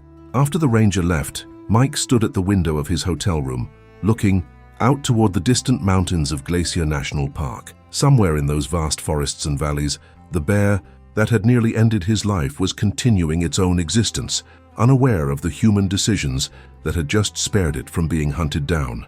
The irony wasn't lost on Mike. He had survived his encounter with the wilderness, and now the wilderness, in the form of Bear 411, had survived its encounter with human judgment. Both would carry the marks of their meeting. Mike in his physical scars and altered perspective, the bear perhaps in a newfound wariness of human structures and the strange, bright objects that humans could wield when threatened. In the weeks that followed, Mike continued his recovery, progressing from the initial healing of wounds to the more gradual process of rebuilding strength and mobility. Physical therapy sessions became the centerpiece of his days, each small improvement in range of motion or decrease in pain a victory to be celebrated. Dr. Winters called regularly with updates on the research station. Reconstruction had begun, with improved security features and additional equipment for wildlife deterrence. The monitoring stations had continued collecting data throughout the ordeal, ensuring no gaps in their climate records, and plans were being finalized for a 2-person staffing model once the station was operational again. We'd still like you to be part of that team, Thompson, Dr. Winters said during one such call. But only when you're fully cleared medically, and only if you're absolutely certain it's what you want. I'm sure, Mike replied without hesitation. The work is too important to abandon because of one bad day with a bear. By early July, nearly 2 months after the attack, Mike was cleared to return to Denver to continue his recovery. His shoulder was healing well following the surgery, though he would need ongoing physical therapy.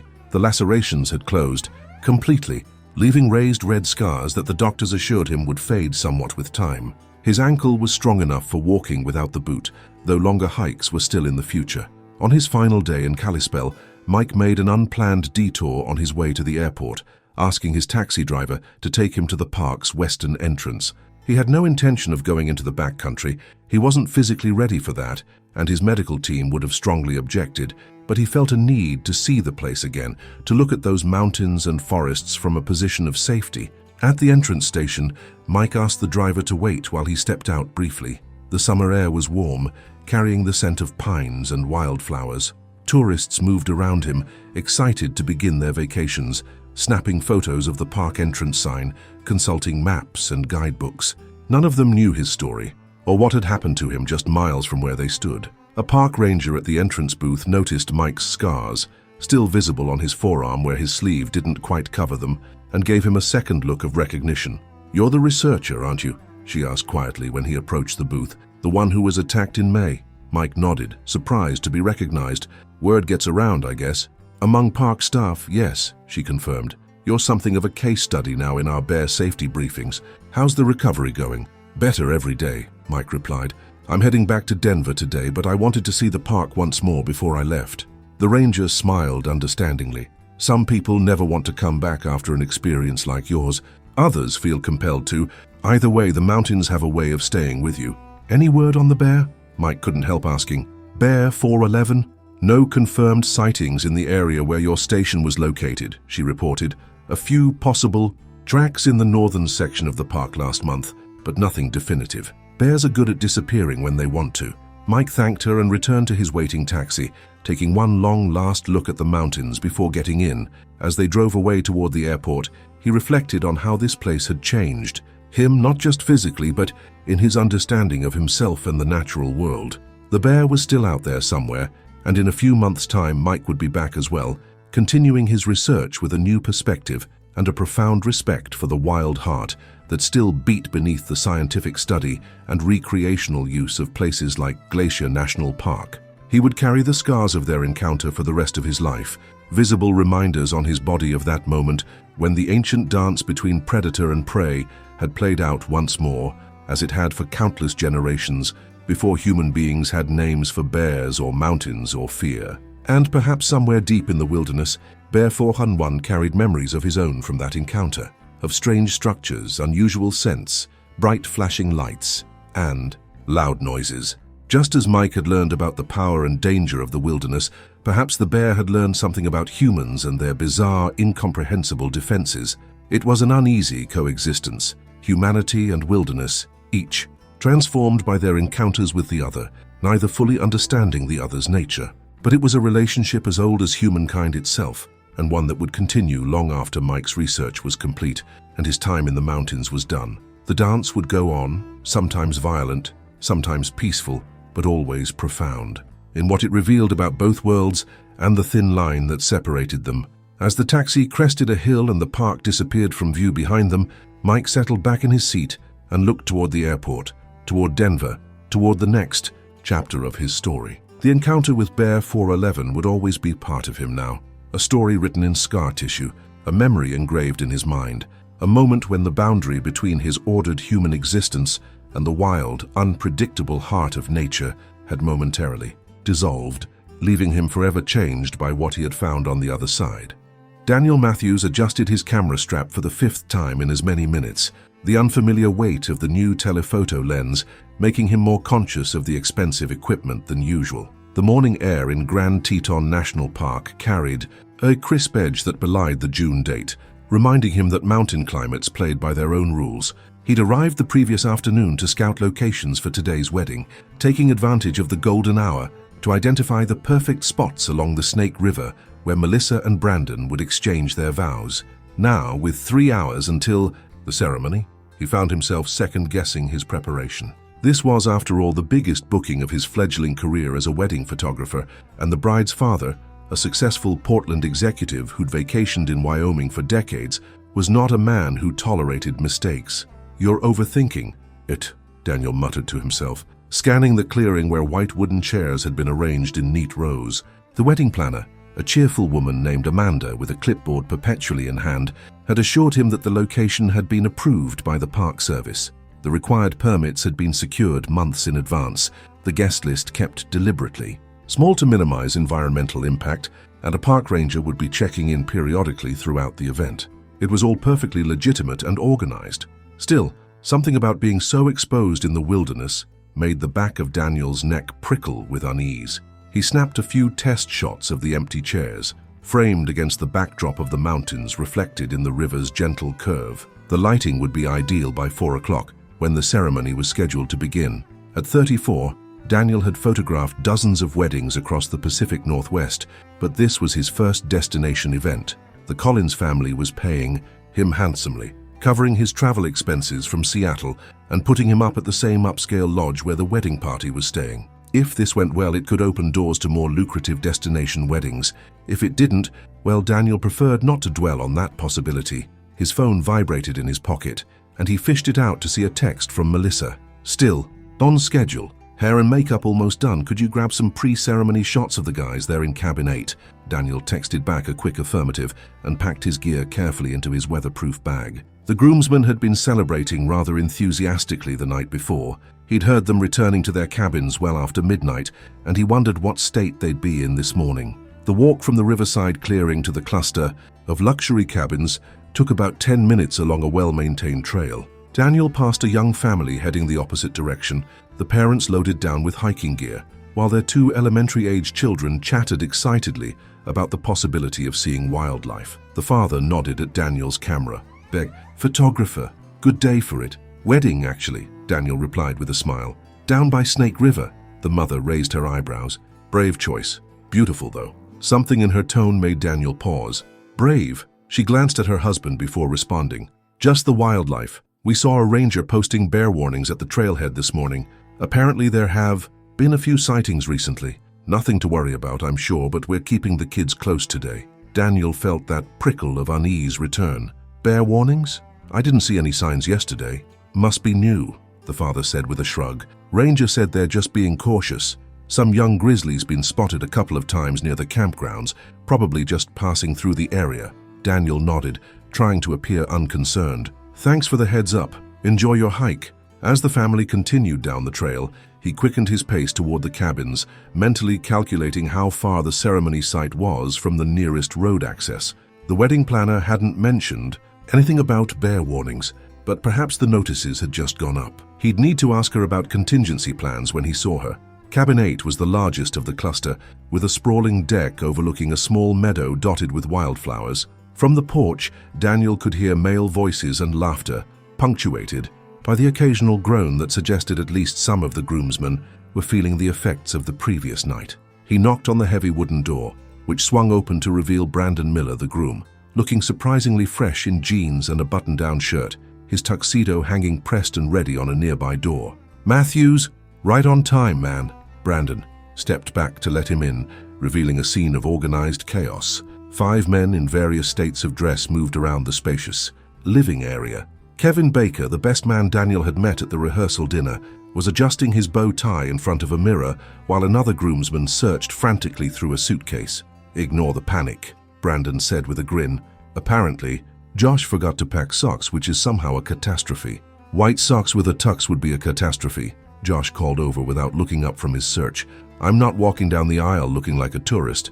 Daniel set up his equipment, falling into the familiar rhythm of capturing pre-wedding moments, the casual camaraderie, the nervous adjustments, the ritual of transforming into wedding-ready versions of themselves. Brandon seemed remarkably calm for a man about to get married, but Daniel had learned that this wasn't unusual. In his experience, it was often the grooms who maintained composure while brides navigated the emotional whirlwind of their wedding day. "How's Melissa doing?" Brandon asked as Daniel photographed him fastening his cufflinks, a wedding gift from his soon-to-be wife, he'd explained proudly. "On schedule," Daniel replied. "I'll head over to her cabin after I finish up here." Brandon nodded, a softness coming over his features at the mention of his fiancée. "Can't believe we're finally doing this. 3 postponements thanks to the pandemic, then my job transfer to Portland, then her mum's health scare, and sometimes I thought the universe was conspiring against us. 4th time's the charm," Kevin said, clapping his friend on the shoulder. "And the wait was worth it for this location. Melissa's old man really came through." Daniel captured the moment, the easy affection between the 2 friends against the backdrop of the cabin's rustic elegance. Kevin Baker was tall and broad-shouldered, with the physique of a former college athlete who still made time for the gym. He'd been friendly enough at the rehearsal dinner, regaling the table with stories of his and Brandon's misadventures during their undergraduate days at Oregon State. As he worked, Daniel casually brought up what he'd heard on the trail. "So, anyone mention the bear warnings to you guys?" The room grew noticeably quieter. Brandon frowned. "What bear warnings?" "Ran into a family on the trail. Said the rangers posted notices this morning about a young grizzly in the area." Kevin let out a low whistle. "Seriously, nobody told us about that." Brandon reached for his phone. "I'm calling Amanda. We've got 40 people sitting out in the open by the river in a few hours." While Brandon stepped onto the deck to make his call, Kevin moved closer to Daniel. You think there's any real danger? I mean, bears are pretty common around here, right?" Daniel shrugged, adjusting his lens. "I'm from the Pacific Northwest. We have black bears, but they usually avoid people. Grizzlies are different from what—" "I understand. More territorial, more dangerous if they feel threatened." "Great," muttered Josh, who had apparently given up his sock search. "Nothing adds excitement to a wedding like the threat of being mauled." Brandon returned, looking slightly less concerned. "Amanda says the rangers assured her it's a routine precaution. The bear was spotted near the campgrounds, which are a good 3 miles from our ceremony site. They'll have a ranger present for the entire event, and they've already swept the area this morning." "See? Nothing to worry about," Kevin said, his easy confidence returning. "Now, who's got a spare pair of black socks for this idiot?" The crisis averted, or at least minimized. The groomsmen returned to their preparations with the addition of good-natured teasing about potential bear encounters. Daniel continued working, capturing the transformation as jeans and casual shirts gave way to tailored tuxedos and polished shoes. By the time he packed up to head to the bride's cabin, the warning had become just another anecdote in the day's unfolding story. The bridal party was housed in Cabin 3, the farthest from the main lodge and closest to the river. As Daniel approached, he noticed increased activity on the trails. Rangers in their distinctive uniforms, moving with purpose rather than the usual relaxed patrol. One passed him on the path, nodding briefly in greeting. "Excuse me," Daniel called, causing the ranger to pause. "Are the bear warnings something we should be concerned about? I'm photographing a wedding down by the river this afternoon." The ranger, Johnson according to his nameplate, assessed Daniel with a practiced eye. "The Collins Miller wedding. We're aware of the event. There's been a juvenile grizzly spotted in the general area, but we've taken precautions. One of our wildlife specialists will be stationed nearby during the ceremony." "A juvenile," Daniel repeated. "So, not a full-grown bear. 2-year-old. Male recently separated from his mother. That's typically when they're establishing territory and can be unpredictable." Ranger Johnson must have noticed Daniel's expression because he added, "It's standard procedure, sir. We're not expecting problems. Just stay alert, make noise when moving through wooded areas, and keep food secured." The ceremony site has been checked and cleared. Daniel thanked him and continued to Cabin 3, where he found a scene of considerably more activity than at the groomsmen's quarters. Melissa Collins sat in front of a large mirror, while a stylist made final adjustments to her updo. 3 bridesmaids in matching silk robes moved about the room, glasses of champagne in hand. Melissa's mother supervised the proceedings from a comfortable armchair, occasionally offering suggestions that were diplomatically acknowledged and subtly ignored. "Daniel!" Melissa brightened when she caught sight of him in the mirror. At 29, she had the self-assured poise of someone comfortable in her own skin. Her dark hair was being arranged in an elegant twist, with a few tendrils left loose to frame her face. "How are the guys doing?" "Very calm, very ready," Daniel assured her, setting up his equipment with practiced efficiency. "Brandon sent his love. He'd better send more than that," one of the bridesmaids quipped, causing a ripple of laughter through the room. Daniel began capturing the scene. The pop of a champagne cork, the careful application of mascara, the reverent handling of the wedding dress suspended from a doorframe. He worked quietly, fading into the background as the women talked and laughed. This was where his skill lay, in becoming nearly invisible while preserving intimate moments. "I heard there might be some excitement at the ceremony," Melissa's mother said suddenly, looking directly at Daniel. Margaret Collins was a formidable woman in her early 60s with the same dark hair as her daughter, now elegantly streaked with silver. "Bears, Daniel? Is that what I heard?" Daniel winced internally. He'd hoped to avoid unnecessarily alarming the bridal party. "Just a precaution, Mrs. Collins. The rangers are aware and taking all necessary measures." "Bears?" Melissa turned away from the mirror, causing her stylist to make a small sound of protest. "What's this about bears?" For the next few minutes, Daniel found himself explaining what little he knew about the situation while trying to downplay any cause for concern. Melissa, to her credit, seemed more intrigued than alarmed. "Well, that would certainly make for unique wedding photos," she said with a laugh that didn't quite mask her nervousness. "Your father would have a fit," her mother said firmly. "He's just managed to get the tent company to set everything up exactly as we wanted for the reception. I'm not having a bear ruin this day." "I don't think the bear has received the itinerary, Mom," Melissa replied dryly, turning back to allow her stylist to continue. "Besides, the rangers know what they're doing. If they say it's safe, it's safe." The conversation gradually shifted to other topics as preparations continued. Daniel moved between rooms, documenting the organized chaos of wedding morning, the careful wrapping of boutonnieres, the last-minute steaming of the bridal veil, the touching moment when Melissa's father arrived to see his daughter in her wedding dress for the first time. Robert Collins, a silver-haired executive with a commanding presence, had spared no expense for his only daughter's wedding. The emotion that flashed across his usually composed features when he saw Melissa was genuine, and Daniel captured it perfectly. The slight trembling of his hand as he reached out to touch her cheek, the gleam of moisture in his eyes. "You look just like your grandmother," Robert said softly. "She would have been so proud." Daniel retreated slightly, giving them space while still documenting the moment. This was why he loved wedding photography despite its challenges. These raw, unguarded instances of connection that couldn't be staged or directed. By 3:30, the bridal party was ready to make the short journey to the ceremony site. A vintage Jeep Wagoneer had been arranged to transport Melissa and her father the quarter-mile from the cabin to the riverside clearing, while the bridesmaids would walk along the scenic path with Daniel, capturing their procession. The weather had cooperated beautifully. The early June day warm without being hot, the sky a perfect backdrop of blue with just enough scattered clouds to add dimension to Daniel's photographs. As they prepared to leave, Daniel noticed increased activity outside the cabin. 2 more rangers had appeared, one carrying what looked like tranquilizer equipment. They were speaking in low tones with Amanda, the wedding planner, whose usual cheerful expression had given way to concerned professionalism. "I'll be right back," Daniel told the bridal party, stepping outside to join the conversation. "Just a precaution," one of the rangers was saying as Daniel approached. "The bear was spotted about a mile north of here about an hour ago. It's likely just passing through the area, but we want to be prepared." Amanda noticed Daniel and gestured him over. "Daniel, this is Ranger Ellis and Ranger Martinez. They'll be stationed near the ceremony just to be safe." "Has something changed since this morning?" Daniel asked, keeping his voice low. Ranger Martinez, a compact woman with her dark hair pulled back in a tight bun, shook her head. "Not substantially. We've been tracking this particular bear for a few weeks.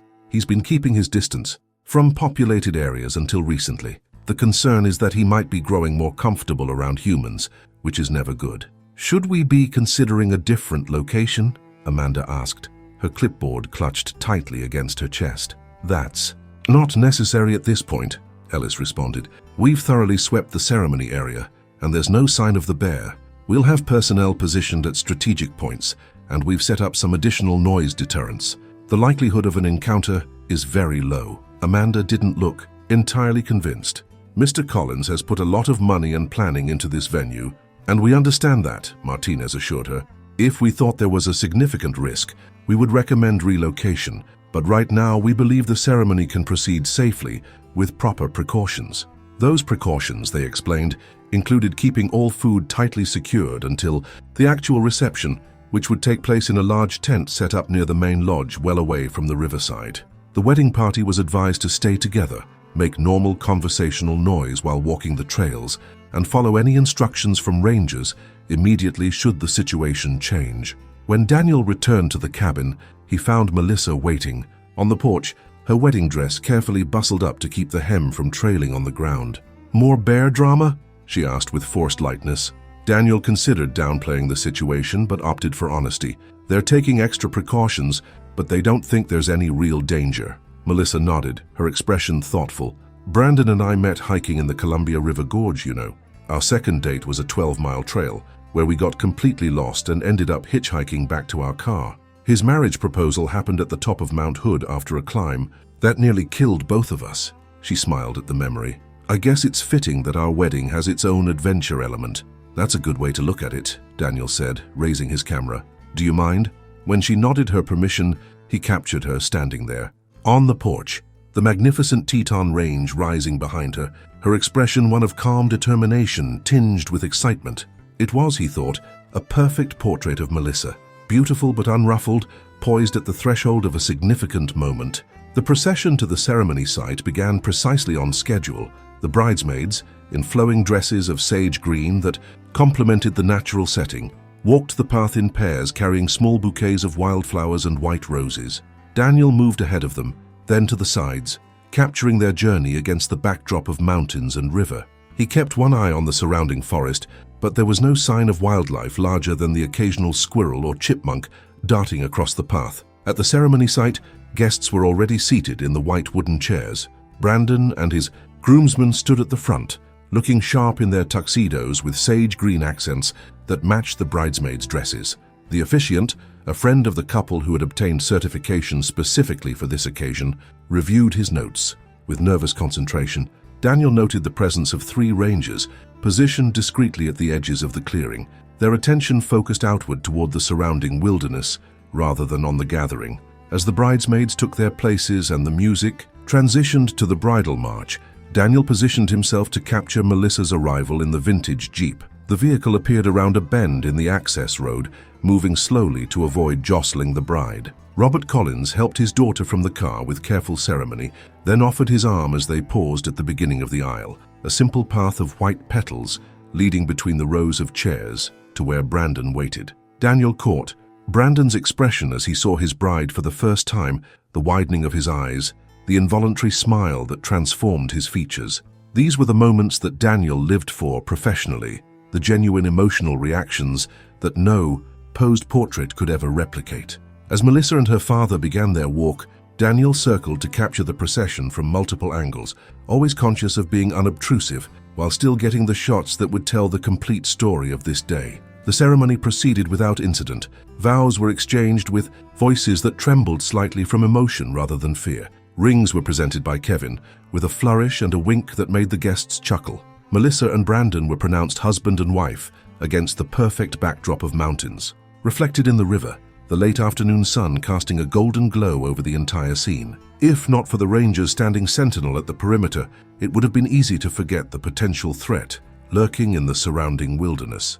After the ceremony, while the guests remained seated for a brief champagne toast before making their way to the reception tent, Daniel organized the wedding party for formal portraits. With the light beginning its transition toward evening, he worked efficiently, guiding the group through a series of poses designed to take advantage of the spectacular setting. Kevin Baker maintained his role as mood lightener, cracking jokes. That kept everyone relaxed, despite the growing awareness of the rangers' increased activity at the edges of the clearing. "I think they've spotted something," one of the bridesmaids whispered during a rearrangement of the group. Daniel followed her gaze to where Ranger Martinez was speaking urgently into her radio, her posture alert. "Let's move things along," Daniel suggested to Amanda, who nodded in agreement. "We've got plenty of time for additional photos at the Chi reception," she announced to the wedding party. "Why don't we start making our way there now?" The guests had already begun filing toward the path that would lead them to the reception tent. The wedding party would follow once Daniel had captured. A few final shots of Melissa and Brandon alone against the stunning backdrop. As the bridesmaids and groomsmen gathered their belongings, Daniel guided the newlyweds toward the riverside for these last precious moments of golden hour lighting. "Just a few more," he promised, positioning them near the water's edge where the mountains created a perfect reflection. "The light right now is absolutely perfect." Brandon had his arm around Melissa's waist, both of them glowing with the particular happiness of a couple who had finally achieved a long-awaited milestone. Daniel directed them through several poses, conscious of the rangers' increasingly noticeable activity, but reluctant to cut short this optimal photography opportunity. It was Kevin who first spotted the bear, his voice cutting through the ambient sounds of the river and distant guest chatter. "Holy shit! Bear, bear!" Daniel turned sharply, his camera still raised, and found himself inadvertently capturing the moment when the young grizzly emerged from the tree line about 50 yards from where the last of the wedding party stood. The bear was smaller than Daniel had imagined, a juvenile as the rangers had described, but still powerfully built, with a distinctive hump at its shoulders and light brown fur that gleamed in the late afternoon sun. It paused at the edge of the clearing, nose raised as if testing the air. "Nobody move suddenly," Ranger Ellis called, his voice controlled but carrying clearly across the clearing. "Slowly begin moving toward the path. Do not run." Daniel lowered, his camera and turned to Melissa and Brandon, who stood frozen by the water's edge. "We need to go," he said quietly, even as he raised his camera again almost instinctively to capture the bear's unexpected appearance in the wedding landscape. The remaining wedding party members began slowly backing toward the main path, following the ranger's instructions. The bear, however, seemed more interested in the area where the ceremony had taken place, specifically the small table that had held the champagne and toast glasses, some of which still contained residual alcohol and fruit garnishes. "It's after the food," Amanda whispered, clutching her clipboard like a shield. "I told the servers to clear everything." The bear approached the table cautiously, its movements displaying a combination of natural caution and youthful curiosity. Daniel continued taking photographs even as he backed away, unable to resist documenting this extraordinary moment. The late afternoon light was perfect, illuminating the bear's fur with a golden glow that would have been appreciated under different circumstances. Ranger Martinez had positioned herself between the bear and the retreating wedding party, her tranquilizer, gun raised but not yet fired. "Continue moving back slowly," she instructed. "He's focused on the table for now." The grizzly sniffed at the champagne glasses, then swatted one experimentally, sending it shattering to the ground. The noise appeared to startle the young bear, who reared slightly before returning its attention to the table. With one powerful movement, it swept a paw across the surface, sending the remaining glasses flying and toppling the table itself. "Go now," Ellis urged the wedding party. "Move to the path. Normal pace, no running." Kevin, who had been gradually edging closer to Daniel rather than toward the path, suddenly grabbed his arm. "Dude, this is incredible. Are you getting this?" "I'm getting it," Daniel confirmed, still backing away while keeping his lens trained on the bear, which was now investigating the overturned table. "But we need to move." The bear seemed to lose interest in the damaged table and glasses, raising its head to survey the clearing and the humans still present within it. Its gaze seemed to lock on the small group that remained: Daniel, Kevin, and the newlyweds, who had finally begun making their way from the riverside toward the path where the rangers waited. What happened next unfolded with the surreal clarity that often accompanies moments of crisis. The bear began moving toward them, not charging but walking with deliberate purpose, its attention seemingly fixed on the bright white of Melissa's wedding dress. Ranger Martinez fired her tranquilizer gun, the dart landing squarely in the bear's flank. Rather than immediately subduing the animal, however, the dart seemed to startle and agitate it. The bear let out a huffing sound and broke into a run, not directly at the retreating humans, but in a direction that would cut off their path to safety. "Move right! Toward the trees!" Ellis shouted, breaking into a run himself to intercept, the bear with a canister of bear spray held ready. Daniel lowered his camera and grabbed Melissa's arm, pulling her toward the tree line as Brandon did the same from her other side. Kevin, however, had become seemingly paralyzed, standing in place as the bear changed direction, now moving directly toward him. "Kevin, run!" Brandon yelled, releasing Melissa to lunge toward his friend. Daniel turned in time to see the bear close the distance to Kevin, who belatedly tried to back away, stumbling over the uneven ground. The camera in Daniel's hands continued to capture images automatically as he witnessed the grizzly rise onto its hind legs before the frozen groomsmen. What might have been a moment of curiosity on the bear's part quickly became something more dangerous. Whether startled by Kevin's sudden movement or triggered by some instinct, the young grizzly swung a powerful paw at the man, making contact with his chest and arm. The fabric of the rented tuxedo tore under the bear's claws, and Kevin cried out in pain, falling backward onto the ground. Ranger Ellis reached the scene at that moment, discharging the bear spray in a cloud that enveloped both the animal and its victim. The bear recoiled from the irritant, shaking its head violently and backing away from Kevin, who lay sprawled on the ground, his arm raised in a defensive posture, blood beginning to seep through the torn fabric of his sleeve. "Brandon, stay back," Ellis shouted as the groom tried to rush to his friend's aid. The bear, disoriented by the spray and with the tranquilizer beginning to take effect, staggered sideways, still huffing and swinging its head. Daniel found himself still taking photographs, documenting the chaotic scene with the detached professionalism that had become second nature. Kevin on the ground, blood staining his formal white shirt. Ranger Ellis positioning himself between the injured man and the increasingly groggy bear. Melissa with her hands over her mouth, her wedding dress catching the late afternoon sun, the young grizzly swaying on its feet as the sedative finally began to overcome its agitation. Ranger Martinez reached Kevin first, quickly assessing his injuries while Ellis maintained his defensive position. "Lacerations to the right arm and chest," she reported into her radio. "We need medical at the Riverside clearing immediately." The bear had now moved several yards away, its movements becoming increasingly uncoordinated as the tranquilizer took full effect. It made a half-hearted attempt to rise on its hind legs again, but succeeded only in staggering sideways before dropping heavily to all fours. For a moment, it stood swaying, its small eyes blinking slowly, before it turned and began, moving unsteadily away from the humans and back toward the tree line from which it had emerged. "Stay where you are." Ellis instructed the wedding party as a third ranger arrived, this one carrying a more powerful rifle. "Let him leave on his own."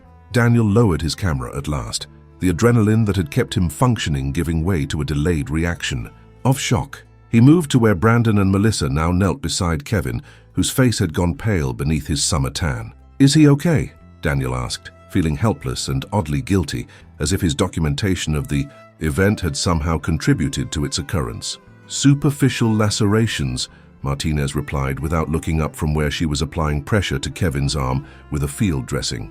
"Looks worse than it is because of all the blood on the white shirt, but he'll need stitches." Kevin managed a shaky grin. "Always said I'd do anything for a good wedding story. Bet you got some amazing shots, Matthews." "The best man literally gave his blood for this wedding," Brandon said, his attempt at humor undermined by the tremor in his voice. He gripped Kevin's uninjured hand tightly. "Just hang in there, buddy." Daniel stepped back, allowing the professionals to do their work while capturing a few final images of the scene. The medical team that arrived moments later, transferring Kevin carefully onto a stretcher. Melissa, with her wedding dress, stained where she had knelt in the dirt beside the injured. Groomsmen, the rangers monitoring the bear's retreat until it disappeared into the forest beyond the clearing. And finally, the empty white chairs beside the river. The ceremony site transformed from a place of celebration to the scene of a wildlife encounter that would become part of local park lore. By the time they reached the reception tent, news of the incident had spread among the waiting guests. Robert Collins took charge immediately, working with the wedding planner to reorganize the evening, while his daughter and new son-in-law accompanied Kevin to the park's medical facility. Daniel followed in his rental car, his camera bag beside him, containing what he already knew would be extraordinary images, though not the sort typically featured in wedding albums. The park's medical center was small but well-equipped for the types of emergencies common in wilderness areas. Kevin was taken immediately to a treatment room, while Brandon, Melissa, and Daniel were directed to a waiting area already occupied by 2 rangers filing reports on the incident. "Will he be okay?" Melissa asked, still in her wedding dress, though she had removed her veil and allowed her carefully styled hair to fall loose around her shoulders. Ranger Martinez, who had accompanied them from the scene, nodded reassuringly. "Dr. Patel is excellent with this type of injury. Your friend will need some stitches, and they'll want to watch for infection, but he should recover fully." "What about the bear?" Brandon asked, his arm around his wife's shoulders. "We'll monitor him after he wakes up from the tranquilizer," Ellis replied, looking up from his paperwork. "This is concerning behavior for a juvenile grizzly. Approaching humans so boldly suggests he may be becoming habituated, which is dangerous for both the bear and people." Daniel sat quietly, feeling like an intruder on what should have been Melissa and Brandon's most joyous day. He'd set his camera aside out of respect for the situation, though his photographer's instinct noted how the harsh fluorescent lighting of the medical center contrasted with the golden natural light they'd left behind, a visual metaphor for the day's sharp turn from celebration to crisis. Dr. Patel emerged after about 45 minutes, removing latex gloves as she addressed the waiting group. "Mr. Baker is doing well. The lacerations required 12 stitches on his forearm and 5 on his chest, but there's no structural damage to muscles or tendons. We've administered antibiotics as a precaution against infection. He's asking for you," she added with a slight smile to Brandon. Brandon squeezed Melissa's hand before following the doctor back to the treatment area. Melissa sighed deeply, then turned to Daniel with unexpected composure. "I suppose we should address the elephant or bear in the room," she said. "The photos you took, I'm guessing they're quite dramatic." Daniel nodded cautiously. "They are, but I want you to know that I'd never share them without your explicit permission. This is still your wedding day, and those images belong to you." "I appreciate that," Melissa said, smoothing an imaginary wrinkle from her dress. "It's not exactly the wedding album I envisioned. If you prefer, I can delete the bear encounter images entirely," Daniel offered, though the professional part Dovhim winced at the thought of destroying what he knew were exceptional photographs, the kind that captured a raw, unfiltered moment of human encounter with wild nature. Melissa considered this for a moment before shaking her head. No, don't delete them. This is part of our story now, isn't it? Not the story we plan to tell, but real life rarely follows the script. She managed a small smile. Besides, it's very on brand for Brandon and me. We've never done anything the conventional way. Before Daniel could respond, his phone buzzed with an incoming call from Amanda, the wedding planner. Excusing himself, he stepped outside the medical center to take the call. Daniel, how's Kevin? Amanda asked immediately. Getting stitched up, but he'll be okay. How are things at the reception? Amanda's sigh was audible even through the phone. The guests are all talking about the bear, of course. Mr. Collins has arranged for additional transportation to take everyone back to the lodge, if they prefer not to walk the trails, even with ranger escorts. The band is playing, the bar is open, but everyone's wondering if the bride and groom will actually make an appearance. Daniel glanced back toward the medical center doors. I'm not sure what their plans are now. I think they want to wait for Kevin? Of course, Amanda said quickly. Just let me know if there's anything we can do. Mr. Collins suggested we might postpone the formal dinner and just keep the bar and appetizers going until they arrive, whenever that may be. After assuring Amanda he would update her as soon as he had more information, Daniel ended the call and returned to the waiting area, where Melissa was now speaking with her parents. Robert Collins looked grim, his earlier emotional vulnerability replaced by executive efficiency as he coordinated with the wedding planner via his wife's phone. Margaret Collins sat beside her daughter, one hand resting protectively on Melissa's arm. The important thing is that everyone is safe, Margaret was saying as Daniel entered. The reception can wait. Daniel, Robert acknowledged him with a nod. I understand you were right there when it happened. Did you see what provoked the bear? Daniel chose his words carefully, aware that the family might eventually face questions about whether proper precautions had been taken. The rangers had warned us about a young grizzly in the area. It seemed attracted to the champagne and fruit garnishes on the toast table. When startled, it became agitated. The rangers responded immediately and professionally. Robert's expression suggested he was filing this information away for future reference. I've already spoken with the park superintendent. They're conducting a full investigation into how this could have happened at a permitted event. Dad, please, Melissa said quietly. Not now. Robert pressed his lips together but nodded, clearly restraining himself from further comment out of deference to his daughter.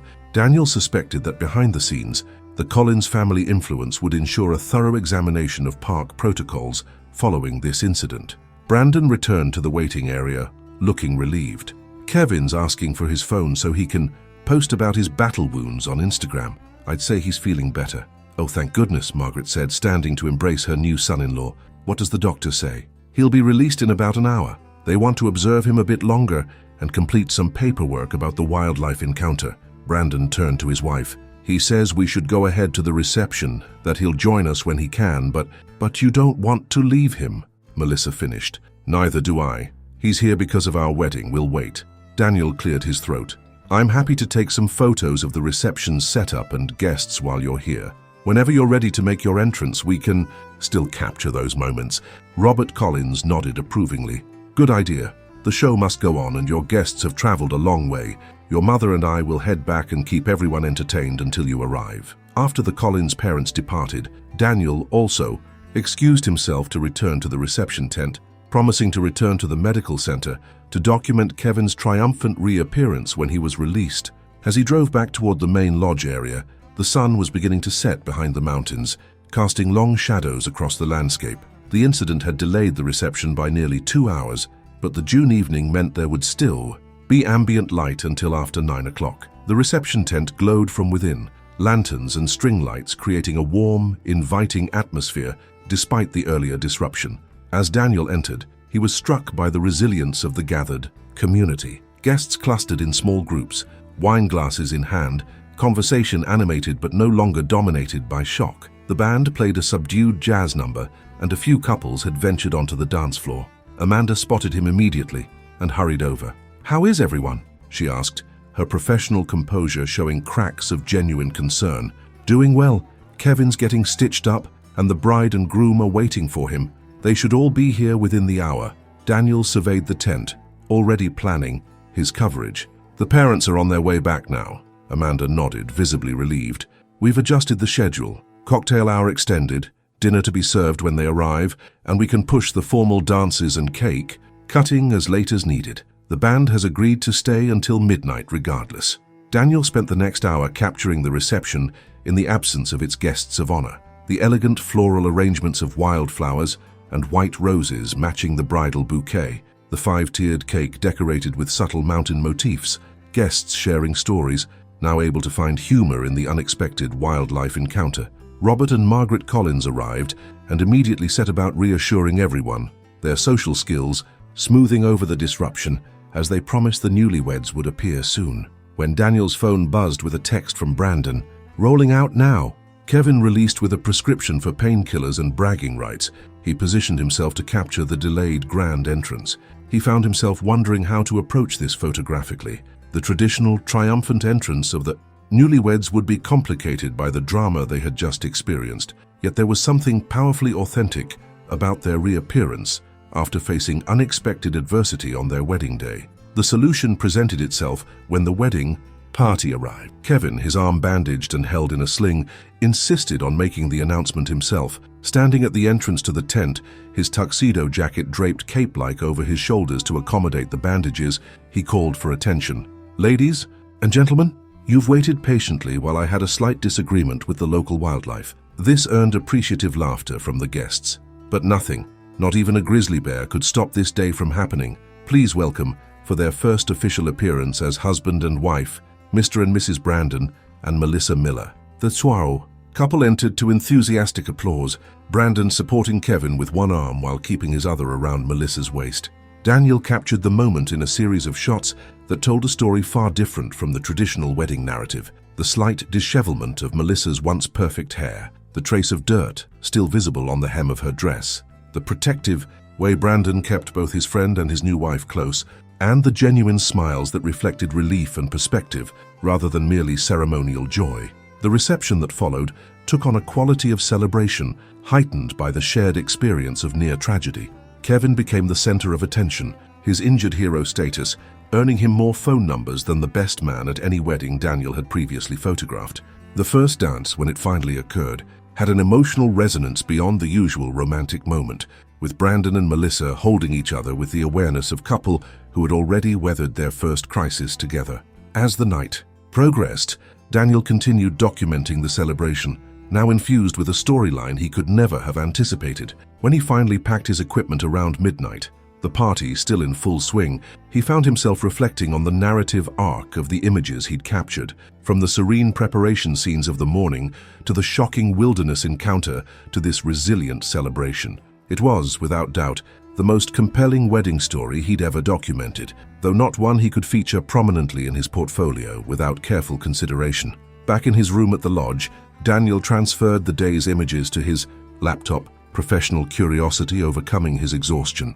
The bear encounter photos were extraordinary, the young grizzly illuminated by perfect golden hour light, the juxtaposition of wild nature against the formality of the wedding setting, the moment of attack captured with startling clarity. These were the kind of wildlife images that nature photographers spent careers hoping to capture.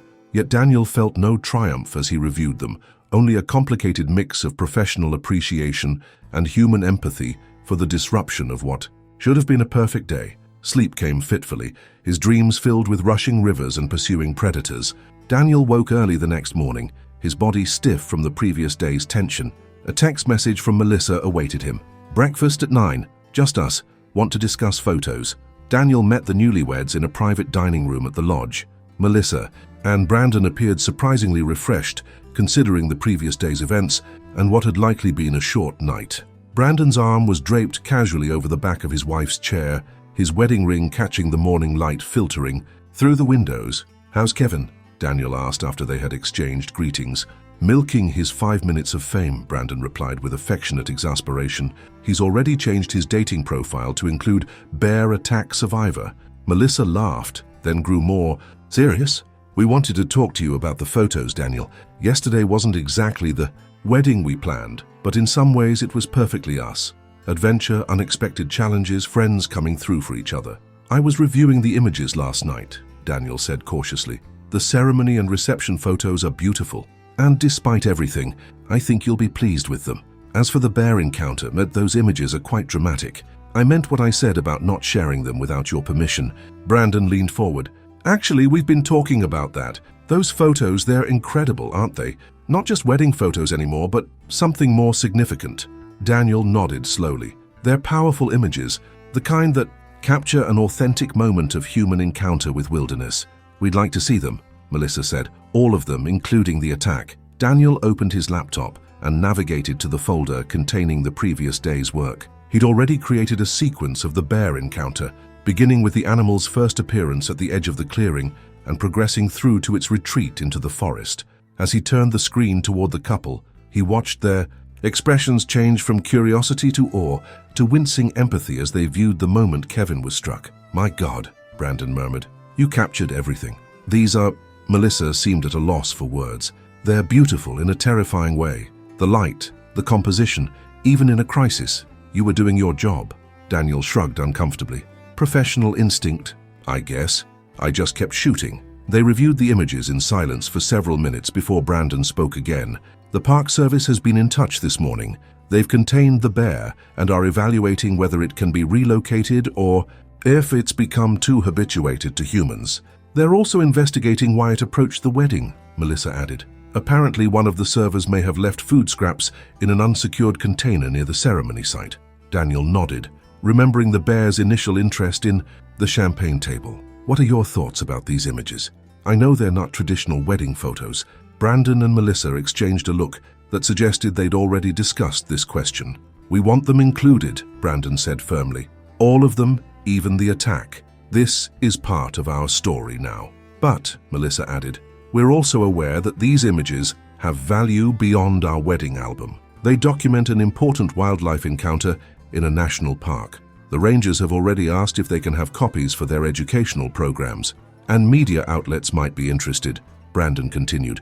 "We've already had a couple of inquiries from local news, and Kevin's social media posts are going viral." Daniel considered this carefully. "The images are yours. You hired me to document your day, and that's what I did, even when the day took an unexpected turn. If you want to share them with the Park Service or media, that's your decision." "We actually had a different idea," Melissa said. "We'd like to collaborate with you. These photos are powerful conservation tools, showing both the beauty of wildlife and the importance of proper precautions in bear country. We thought perhaps we could work together to share them thoughtfully, maybe even create something educational from them." Daniel hadn't expected this approach, but found himself intrigued by the possibility. "That's actually a wonderful idea. These images could help promote wildlife awareness while telling an extraordinary story." They spent the next hour outlining a plan. Daniel would process all the images, including the bear encounter series. The couple would have their traditional wedding album, but would also collaborate with Daniel on a separate collection focused on the wildlife encounter, with proceeds from any media usage split between them and contributed partially to bear conservation efforts. Kevin had already enthusiastically consented to his image being used, apparently delighted by his newfound minor celebrity status. As they concluded their discussion and prepared to part ways, the newlyweds to a delayed honeymoon, now rescheduled, for the following week, and Daniel back to Seattle, Brandon asked one final question. "Do you think people will believe this actually happened? It seems so surreal, even to us who lived through it."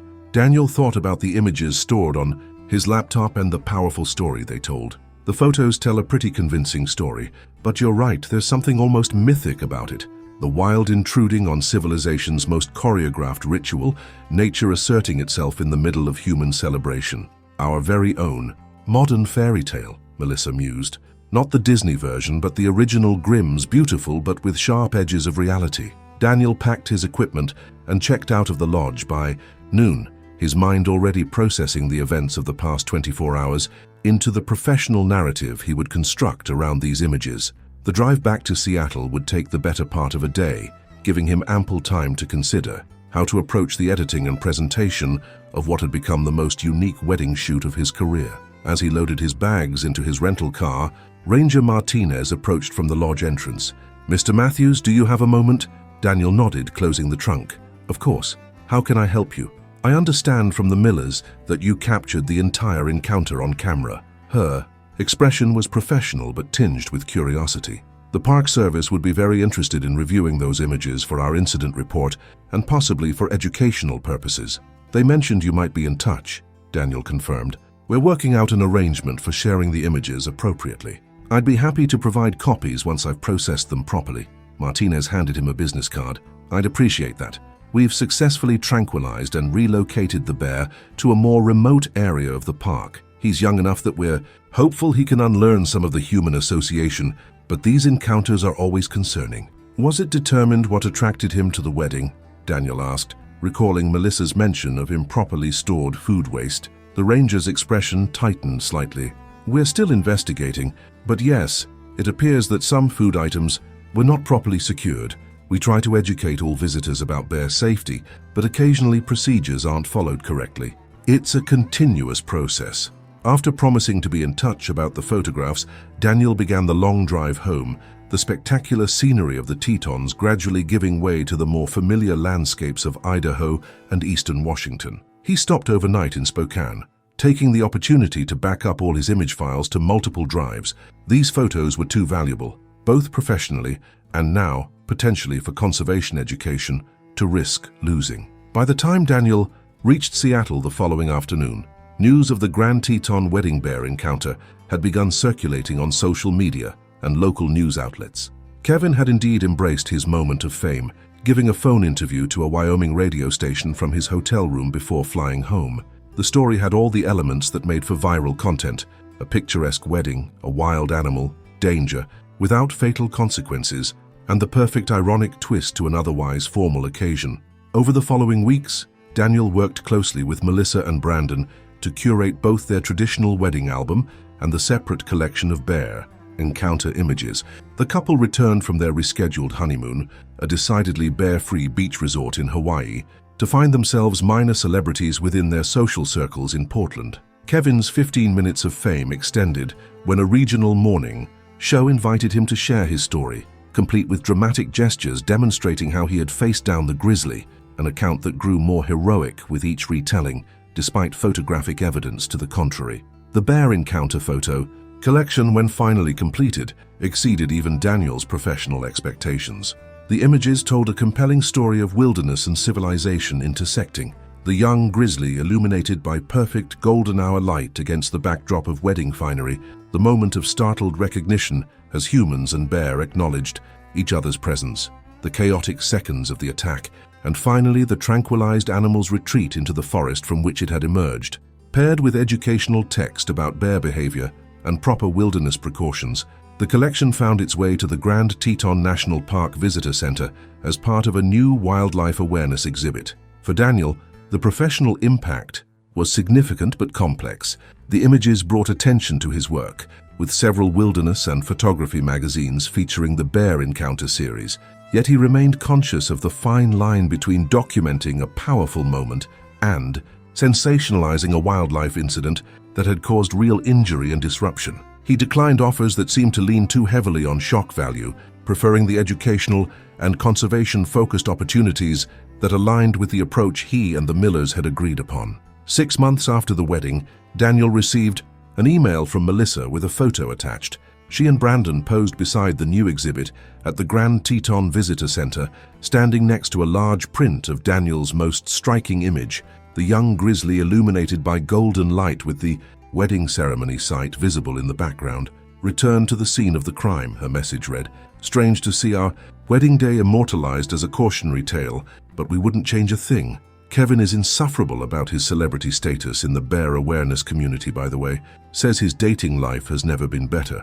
Daniel smiled as he read the message, remembering the intensity of those moments by the riverside. In his years of wedding photography, he had documented countless celebrations, each with their own minor dramas and emotional moments, but none had captured the raw intersection of human ritual and wild nature quite like the Miller wedding. The images remained among his most powerful work, though he kept them separate from his standard wedding portfolio. They told a different kind of story, one about the unpredictability of life and nature's indifference to human plans. Occasionally, when meeting with potential clients, someone would recognize his name and ask about that bear wedding. Daniel would acknowledge it with a smile, but gently steer the conversation back to their own vision for their day. He had no desire to become known solely as the bear wedding photographer, an anecdote to be trotted out for entertainment value. The experience had taught him something about the limits of human control and the power of adapting to unexpected circumstances, lessons that influenced his approach to his craft, but that couldn't be replicated or manufactured.